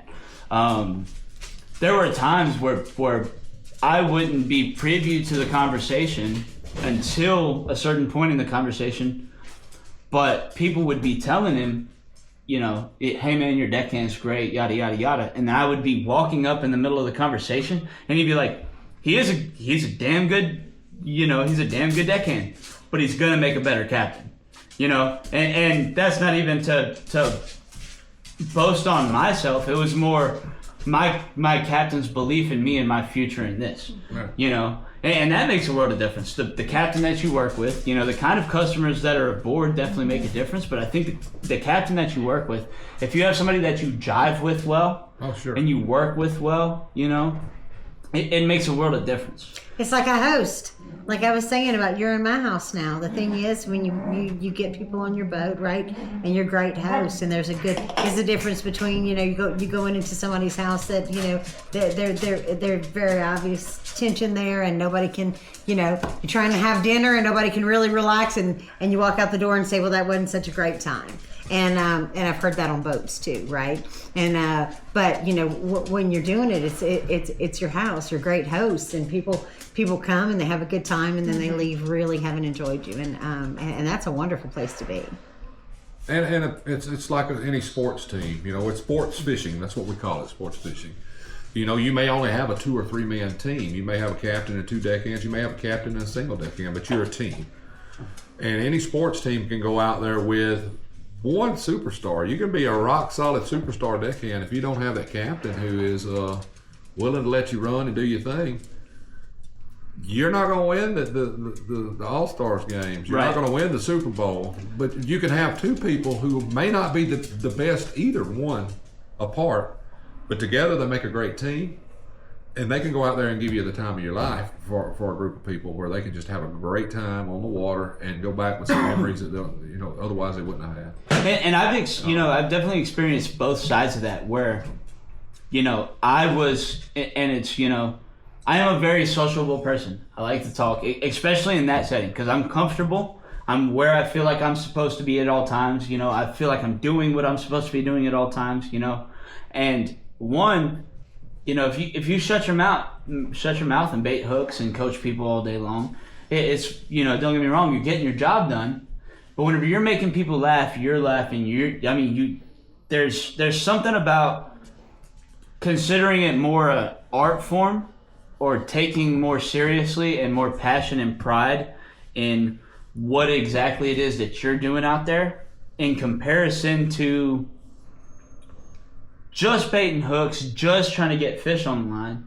It makes a world of difference. Well, I can tell you. And so I've seen both sides of it where, like, I've worked with captains that, still wanted to be in that spotlight, but they've already moved up, which is, it's fine, but it would get to the point to where they didn't appreciate the way that I shined on deck, or I've worked with captains that, they could shine right there with me.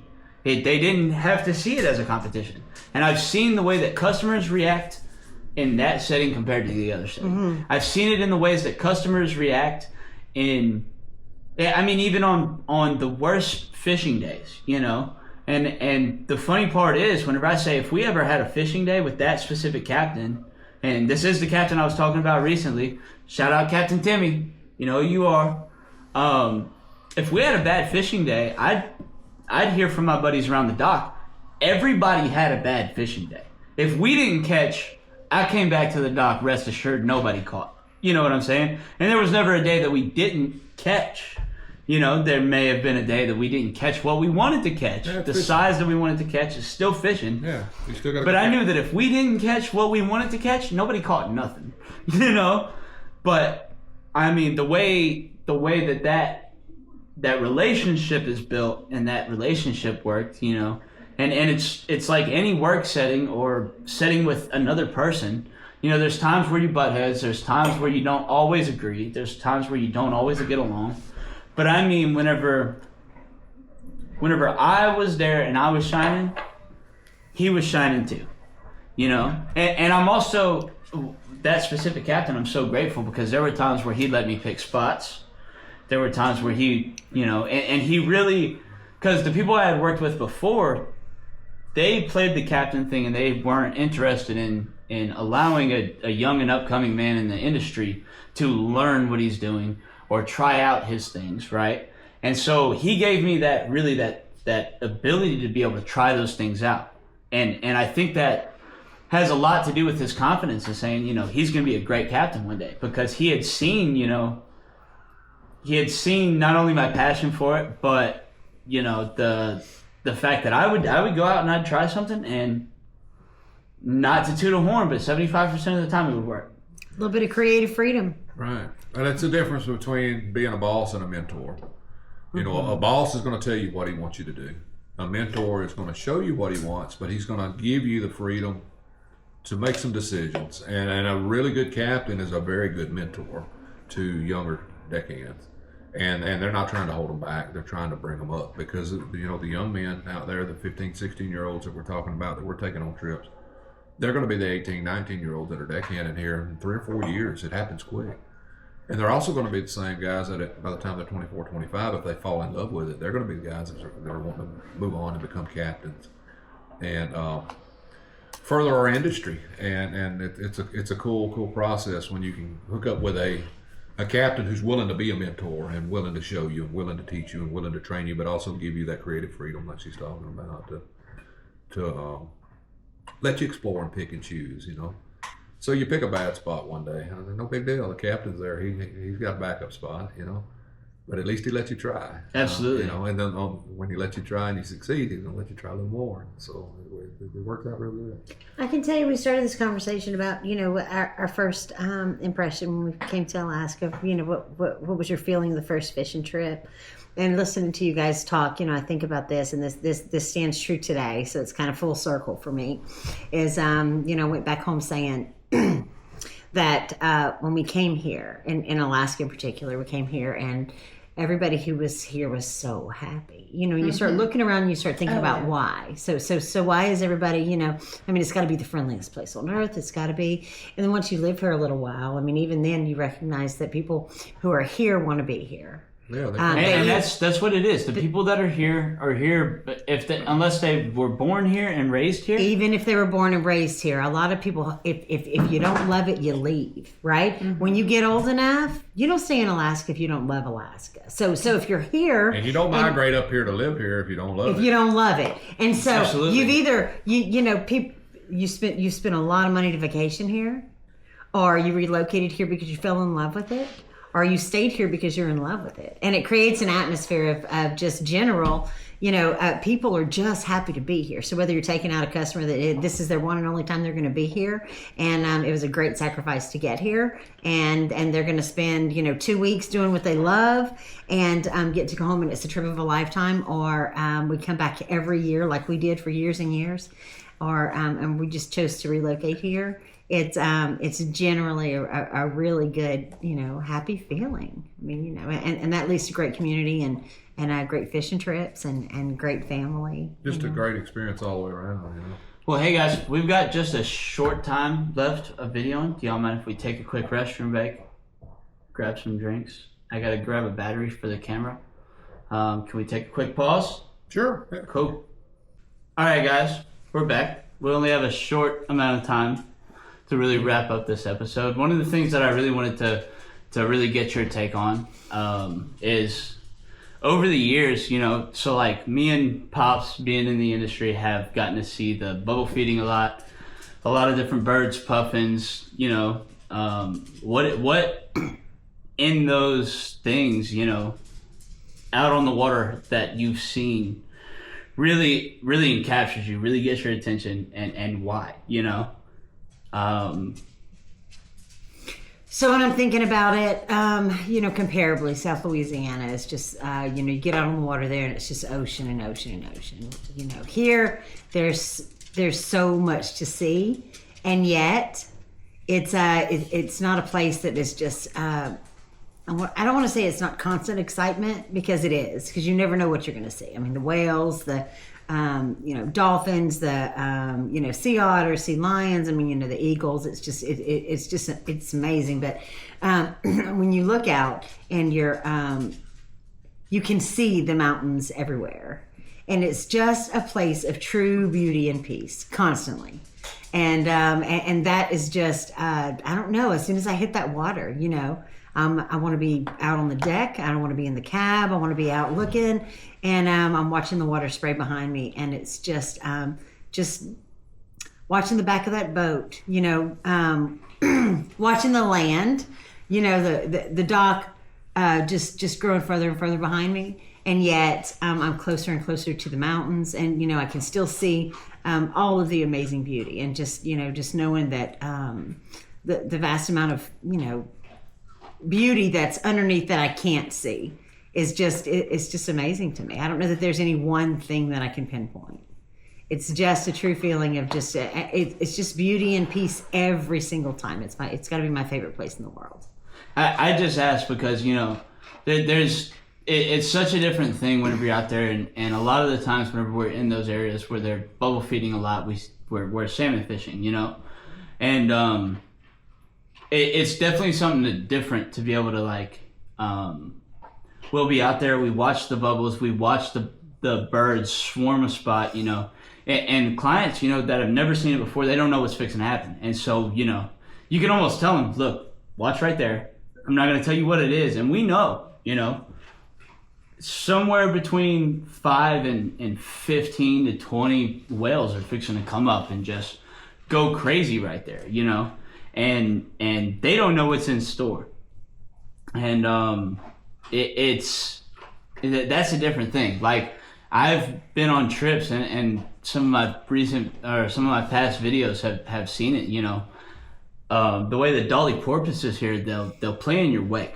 They love playing in your bow wake, and the funny thing about it is, a lot of people ask, you know, is there a purpose that they do that? Is there a purpose that they come and they play in their wake? They play in your wake? Is it because they can travel faster? Is it because of and the purest answer is just because, you know, they're just that playful of a creature. They're just having fun. They're just having fun, and it's crazy because, you know, I've been in a Munson where I'm leaning over the bow with my phone recording, and they're coming up. I mean, I literally am not even a foot and a half, 2 feet from this water, where I could reach down and grab one of these dolly porpoises by the dorsal fin, and there's, you know, whenever they come up and they breach, they're spraying right into the camera, you know.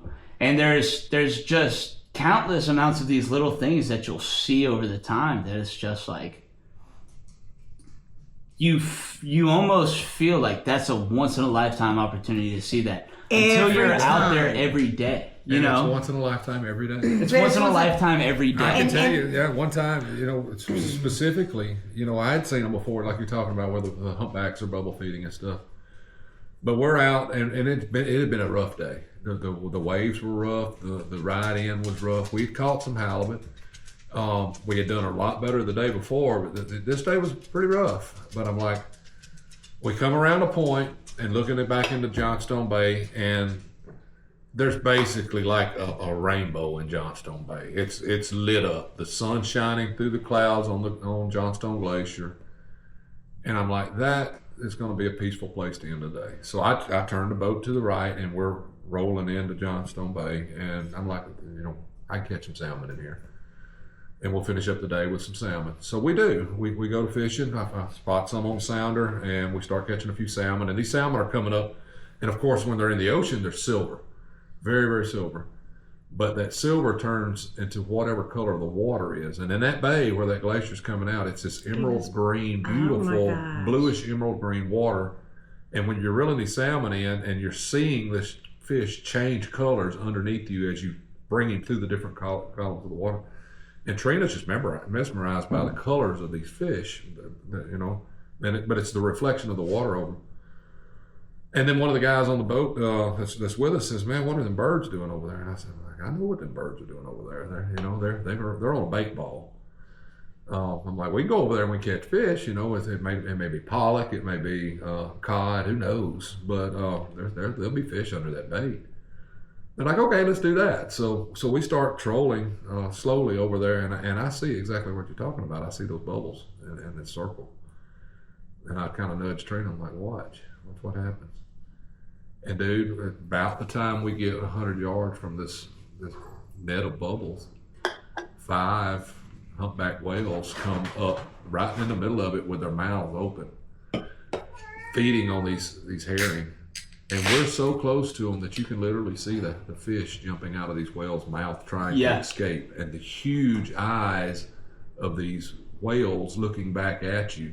You could feel the spray whenever they came up, because we were, so close. Oh, that it smells so bad. Yeah, it does, but it's cool. Absolutely. And I tell Trina, there's not a sight like it. We are literally in the middle of a National Geographic That's film. exactly right. Absolutely. That's exactly right. There is nothing more spectacular than, you can't see it on the Discovery Channel without experiencing it. You just don't know that feeling when you're in that moment with those animals, and as majestic as they are, knowing that they're just living their life. They're just doing their natural thing. They're, and we get to witness it. And from there's not many places in the world where you can go and do that on the daily, every day, So that's the progression of it. So we go out and there's sea lions and otters, and they're so cute. And the next time you see a couple dolphins or porpoises or whatever, and then so you go out again, and then Caitlin's got her iPad and she's sitting on the side of the boat, and there's a humpback following us, and he is just, you see him spray and you see him go, and then he disappears, and the next thing you know is his tail comes out of the water, right? And that was just so beautiful. It's right there. I felt like we could have touched it, and I was so excited. And then the next time, right, it's like the ocean one-ups you. If you think that was amazing, let me show you this. And then they're bubble feeding, right? And so even on the days that you go out, right, you never know what you're going to see. So there's this excitement building, and this pure joy. And even on those days when we come back and it's been a rough day fishing and you hadn't seen all the sights, right? It's almost like it's like any other high you chase in life, right? It doesn't matter that you didn't get it this time. Maybe next time. And what's it going to be next time? I haven't experienced some of the things you've experienced with them playing in the wake and that kind of thing. But we were sitting on the beach, at the campground, and there were orcas. Yeah. And I've never seen that. Killer whales, right on the beach. And people were saying, Stan's like, what is that? And so we go down there, and the next thing you know, it's just, it's the amazement that you can, people see that stuff once in a lifetime. Yeah, we've had humpback whales breaching right here. And I've gotten to see them. In the harbor, or right here in the bay, right outside of the campground. We're sitting out there filming and walking down the walking path as this humpback is breaching and feeding right out in front of us, catching this on video. There's just, where in the world do you get to do that? Absolutely. So it's cool. Well, I can tell you one of my coolest experiences was actually related to a fishing trip when we had clients on board, and we had hooked into what was a very nice king salmon in the 30-40 pound class. It wasn't super huge, but any 30-40 pound fish is big. Yeah. And our client had been reeling in this fish for 15 or 20 minutes. He was fighting it. We were using silver salmon tackle, which is appropriate for silver. Is a little undersized for the king. But he was going to land this fish, and he was working him well. Drag was set right. He was fighting this fish well. Outside of the line breaking, this fish was landed. And for 15 or 20 minutes, we're scanning and looking, and me and my other deckhand that's working the deck, we're watching the water and then making sure lines are cleared, giving this guy the best opportunity he can to catch this fish. And he gets it within 20 yards of the back of the boat, and I see a shadow under the water. I'm like, what in the world was that? And we had seen nothing. There had been no whales, there had been no breaching, there had been no nothing. And I've got the net standing up there beside me getting ready to net this fish. And the second time that fish comes up to the surface to where we can see him, the biggest male killer whale I've ever seen in my life comes up and takes that fish from him. Really? Right off the end of his hook. And the crazy thing to me is that fish had to have been there the whole time, or that whale had to have been there the whole time. He was watching and learning and figuring out, how am I going to get this salmon? Right. And the sea lions will do it too. But the fact that this whale, we had been there, like I say, fighting this fish 15, 20 minutes. We'd never seen this whale. Normally, he would have came up and breathed. We'd have seen him, and we'd like, oh, you need to get that fish in. There's a whale out here. No. He was on hunt. This guy was on the hunt, and he was going to get that fish, and he did. Right. And it was a disappointment not to land that 30, 40-pound king. But I'd almost have rather experienced the whale getting that fish than us getting that fish, because it was such an experience to know that this dude is the king of the ocean. We're in his backyard. We're in his kitchen, and he will take from his kitchen what he needs to survive, and he will grant us the opportunity to catch something ourselves. And that's the taxman at work. I've seen that a lot. Yeah, that's what we call him, the taxman. Yeah. You take some, but the ocean's going to take some back. That's right. And there's been times where even in the Gulf, we've been reeling in tuna. And, it is a devastating moment to watch. And there would, like a recent trip that we had recently, we've got some avid fishermen. One of our clients, Don from down in Jamaica, slow pitch king, you know what I mean? A couple of other, some great fishermen. And I knew at the beginning of this trip, who's sport fishy, and then who's, there for the, we're taking my family. This was a group, a 7-8 man group of just straight sport fishy, right? And we've got 2 tunas getting reeled in on this side. We've got 2 tunas getting reeled in on this side. Everything's going absolute mayhem, right? Sure. We've got 2 getting reeled in on this side, 2 getting reeled in on this side. We've got 2 people in the front throwing poppers at mahi. This was one of those days that you don't see this amount of fish. You don't see this kind of fish. It was just one of those days that blows your mind. And it's literally a feeding frenzy. And it was actually, I believe, it's funny that I mentioned Don. Don, I think, was who was reeling in this tuna. And one of the other clients was like, oh, was that a shark? Oh no, we got a shark. And I looked over the side and I see a shark, And as that tuna's getting reeled up, and it's not a small tuna. It's not a huge tuna, but it's not a small tuna. Comes up, that shark comes up, and whenever we pull that fish up, that tuna's got no tail. Right. And in those moments, it's devastating because it's not a whole tuna, but it's also who gets to see that? Mm-hmm. It's definitely, and it gives you a different perspective for the world that's down there under the ocean. That's a whole nother and world. for the world that there really is, before what we call society and what we call modernization and civilization, everything was a dog-eat-dog world, and it's just it's surreal to see that firsthand. I've got a big fish who gets to see that moment that I'd love to tell you about. I told y'all about Super Floyd, and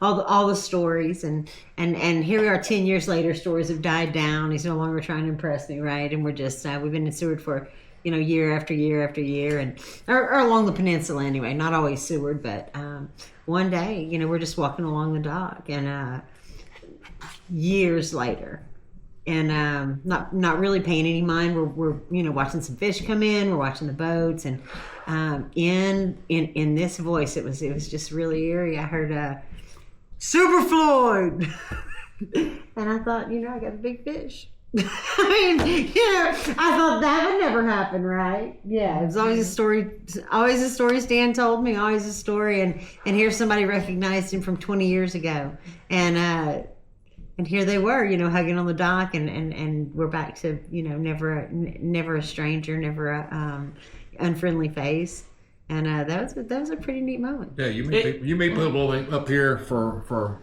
sometimes just hours or spend a day with them.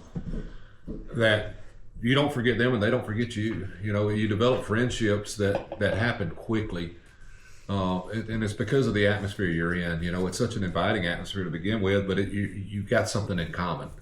There's a common ground there that fishermen just flock to each other to begin with. And an outdoor enthusiast and just the ability to sit and talk. It's like having a long lost friend. I've got friends that I was in the military with 30 years ago. I don't talk to them every day. I don't, maybe not even every month or even every year. But I got one in particular that a couple of years ago, I called up after hadn't seen him in 20 years in person and say, hey man, we're going to Alaska. You want to come? Aaron Alley. He said, hell yeah, I want to come, man. Let's hook up. And we come up here and we have a blast. And it's just those type of connections you make with people. It's a life. Do you remember the folks that parked next to us and took us back and forth to the laundromat? I do. Complete strangers said, no, don't take that bus. I'll take you down there. Right. And I said, nope, we'll take the bus back. And they showed up a couple hours later just as we were walking out. And it was just, Or even this year, we're camp hosting at the campground here in Seward. And there's a couple in a van behind us, and her husband's out there putting fishing gear together. And I'm putting my fishing gear together for a trip that we're supposed to go to the Kenai River, which is, it's a good hour and a half from here where we're going fishing. And he comes over, or she comes over, actually, the wife is like, can you give my husband some pointers? Because he's really wanting to catch a salmon, and he hadn't had any success here. We came to Seward thinking we was going to catch them off the bank, and they're not here yet. And they weren't. This was in July, end of July, first part of August, and the fish hadn't hit the bank here yet. So I'm like, yeah, let me go into guide mode. Bring your husband over. Let's do some talking. So I show him the gear. I get him set up with some weights and some Russian River flies, and show him how to use yarn flies and what type of setups we use. And I actually point him into a specific location where we have been doing really well. And I normally don't do that. My secrets or spots are my secrets. But in this occasion, I'm like, it's really not a secret spot. If people know about it. I'm not going to say it on the video because I don't want to flock people to it. But it's a well-known spot. Well, anyway, he says that they got a week left, 5 days or 6 days, and they're going to go spend 1 or 2 days fishing, and they're going to go up to Denali and see Denali. So I don't think nothing about it, and we go do our trip, and I get back, and I get dressed for work, and driving into work, but I leave an hour and a half early. I'm thinking this is 3 or 4 days later. I'm going to stop by and spend 45 minutes on the river and catch a fish or two before I go into work. Well, on my way down to the water, I hear somebody say, hey, camp host. I'm like, camp host? I am 90 miles from the camp. Who the heck is calling me camp? So I turn around, and it's that couple. That couple had been down there fishing for 4 days. Didn't leave because the fish was so good. They weren't going to Denali Park because he had done found what he called his honey hole now, and was having the ball of the trip. He said this absolutely made our trip. That if we hadn't have stopped at Seward Campground and talked to y'all, I may have left Alaska without catching the first salmon. But he caught fish after fish after fish. And that's what makes me feel good about it. Just the experience of meeting somebody, being able to help them, and give them, not necessarily the trip of their lifetime, but at least magnify the trip that they experience in some little way. And that made my day. It was kind of like that little 10-year-old, but this was a 65-year-old man, retirement, and just loving life, and that he wouldn't have had that experience if my wife hadn't So, hey, we help these people out, And it's more than just the tourism too. Like, I mean, earlier tonight, we were having dinner at the Flamingo here in town. Yeah. And I saw a buddy who, I mean, the first summer that we lived here, the first summer that I worked here, I met him in one of the bars downtown. And how many times have you seen his face? We'll be somewhere, and he there's never a time where he doesn't recognize me if we're not in, and he always sees me before I see him. And he beelines. And he beelines, and it's just those, and it's never been, we've probably never had more than a 30-minute conversation. But there's never a time where it's not, and I've got his line, he's got my line. There's never a time where it's like, there's never a time where we're not like, man, it's good to see you. You know what I mean? And he's not raised here, but he's a local too. It truly is this place will make you believe in, a small world more than anything else. And as funny as it is, whenever you're working your clients, whenever you're offshore, you're working your boats, it's, you get to talking about how you ended up where you are. They're like, dude, you have the craziest office in the world. You have the best office in the world. How did you end up here? Right? And so you get through talking all the things, and you talk about your life, and you talk about this and that. And it's funny because like this recent season, I met her very early on in the season. Whenever I start talking about my life, of course, she comes up in it quick, And the funniest part is where she's from in Texas, right before we moved to Alaska, I spent 8-9 months, 15, literally the neighborhood that she lives in and the neighborhood that I stayed in for 8 to 9 months beforehand was like 10-15 minutes away from each other, And so people are like, they ask, oh, so you met her here. So is she from here? And I'm like, no, check this out, right? And people are like, so y'all are both from the South. You used to live 15 minutes away from where she's always been raised, right? And it took y'all coming 3,500 miles away for y'all to meet. And I'm like, yeah. And that blows people's minds. And it's the connections that you make here, the people that you meet here, it's crazy because, I've met so many people here that like, literally the other day, whenever we're flying up, we just got off the plane in Anchorage. I've got a buddy who took us, we put together a deckhand overnighter where we just celebrated the end of the season, making it through another season. And we're stopping at the Pizza Hut in the airport in Anchorage. And I'm talking with the lady that's working the counter at Pizza Hut. And he's headed up to the slope. He's from here, been here. And he's headed up to the slope because that's where he works. And he beelines to me, And whenever I first saw him, I just like kind of glanced. And then it didn't occur to me. And then I was like, Bailey, And it's just crazy, those connections that like, I haven't seen. I met Bailey that one time we spent that weekend together. It's been, it's been since August, And in a moment, I know that connection, You know what I'm saying? That's right. And it's, you make those connections, you meet those people all over the place. So the kind of cool parallel here is like, it's like Seward is our own little ocean, right? Because there's fish that have traveled thousands and thousands of miles to be where they are, and there's fish that have been always in that area. And you wouldn't exactly put them all together, right? Because when you're in a place like this, and the only thing you have in common is that it took you you can't, whether it's emotionally, spiritually, or actually physically, right? You came a long way to be here. Mm-hmm. And you wouldn't necessarily put this group of people together any other place in the world. My friends from Seward are not people that probably had I not been here in Alaska, been my friends and my family and my new family, right? It's just it's all a bunch of odd people that you wouldn't necessarily put together in normal situations. We're not cliques, we're not groups, but it's just a big old ocean, right? And it's just a whole bunch of fish that are just living together and just every day. And I think that's a really good parallel to what happens here, both, in the ocean and on land. You just wouldn't put this group of people together, and yet here we are all loving each other and making a beeline for each other. And you guys, one thing Peyton said to me was, Mama, I just don't know. There's only one thing I'm missing here. I just don't know that I'll find in my mind, I've got this picture, right? This sweet Southern girl. And I don't know that I'm going to find her here. I don't know that they exist here. Mm-hmm. And the next thing you know, we were sitting over drinks with your mom and your grandpa. And I'm like, wow, here we are. So you ask and you shall receive. And it's crazy because some of those connections made and those relationships made are lifelong.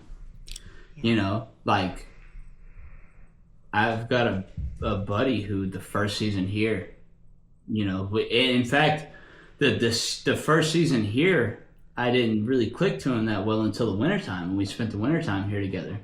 And what brought us together was that, he wanted to go on these crazy adventures, and that's what I was here for, right? That's what it sparked me, right? And we created that bond, and now next thing you know, he's one of my groomsmen at the wedding that we're planning, and like Tuck and Benji, it's crazy because, Benji, he's from somewhat of a marshland himself, So I've spent the last few months down in the Gulf and in the marshlands, and I'm sending him pictures and he's sending me pictures of big reds right back, But it's crazy to think that we met here. Tucker and Jaden coming all this way. I met Jaden for 10 minutes and she said she didn't know if she could work with me. She went home. She said, I don't know if I could work for this girl. And the next thing you know, we're all sitting outside the campfire and we're having dinner and just one more dinner and we're feeding everybody and we're just loving everybody. And before the season's over, they say, hey guys, we got to take a family walk on the beach. Now, who says that? And their parents have come in and we met their parents. They came and visited us on vacation and they called us their Alaskan family. And their families felt about them, yeah. And their families wonderful. Absolutely. These are not outcasts who don't have families that love them. Right. These are just people that you connect with so deeply that they chose to be with our family on the beach in front of our summer home to get engaged. And we didn't know that was what was going on, but hey, let's take a family walk on the beach, And it's funny because amazing. me and Benji, Benji and Tuck have been working the last couple seasons together. Benji and Tuck and Jaden, they're real close. We have only become part of their family, and they've only become a part of our family during this season. And me and Benji, we're sitting on the beach side. We're skipping rocks. We're literally sitting down whenever it happens, sitting down, skipping rocks. And Tuck drops to his knee. I'm waving. Displays the ring. Me and Benji look at it and then look at each other like, oh, ha ha.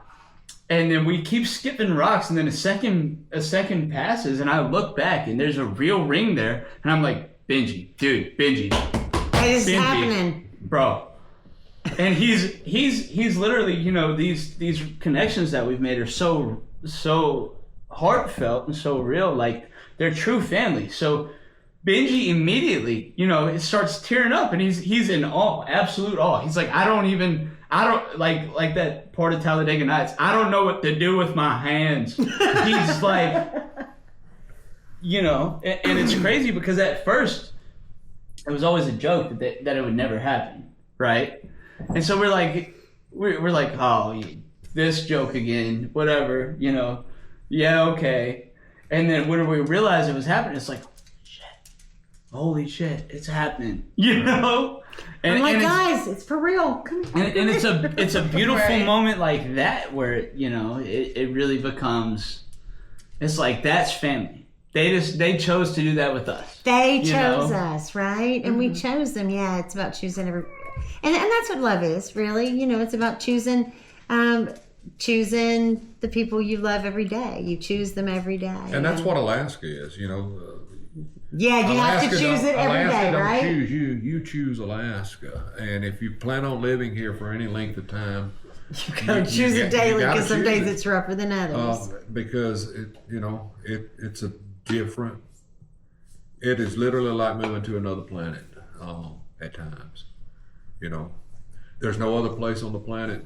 Well, I'm sure maybe there is, but how many places do you know that you can go in the middle of winter and it's 30 below and you can go swim in 110-degree water outside in the dark with 3 feet of snow on the ground? Hot Springs. I can't wait for y'all to do that. And the northern lights above you, you know. And it's in the middle of nowhere. I mean, we're literally talking about wilderness area in the middle of nowhere. And you'll travel 6 or 7 or 8 hours to go to the middle of nowhere to swim in the hot springs because it's Alaska, you know. And it's the coolest experience ever. And I love the Gulf, and I know you love the Gulf, right? And it's wonderful. I can tell you, I do not miss stepping off that plane, that 100-degree heat, hitting you in the face, and I'm like, ugh. It's like a fish out of water. Whenever we flew home that time, I mean, and it wasn't stepping off the plane, but when we stepped out of the doors of those airports, and I dressed light because I knew, you know what I mean. I'm in shorts, I believe at the time, shorts, short sleeve shirt, and I was like, how did I ever wear hoodies or FRs in this heat? It's I don't want to be wearing the and clothes I have on now. And as much as I love the Gulf, I've worked in the Gulf, I've worked up here. You know, there's truly no place like here. Yeah. There's not a single other place like here, and that's what makes it special. You know, and you asked me the other day, you know, what do you like more? And it's hard for a fisherman because there's nothing like that 135-pound tuna like we caught the other day, peeling off drag. And of course, there's nothing like, an 135-pound halibut just peeling off drag, you know? But, you know, and I didn't give you an answer the other day, but here, there's no place like here. Really not. There's no place like here as a whole. Right. If you ask me about the fishing, man, you know, it's hard because I love it both. I love it both so much. But if you ask me about the place, there's no place like here. Yeah. But guys, we're coming into our last 4 minutes. This is really just a general question, just in case. But it's more directed at you, Pops. Uh-huh. Is there anything you guys would like to plug? Anything you guys would like my viewers to support? Oh, well, I've got my own little channel, you know, To Gather Adventures, and it's really what we do. It's we like to gather.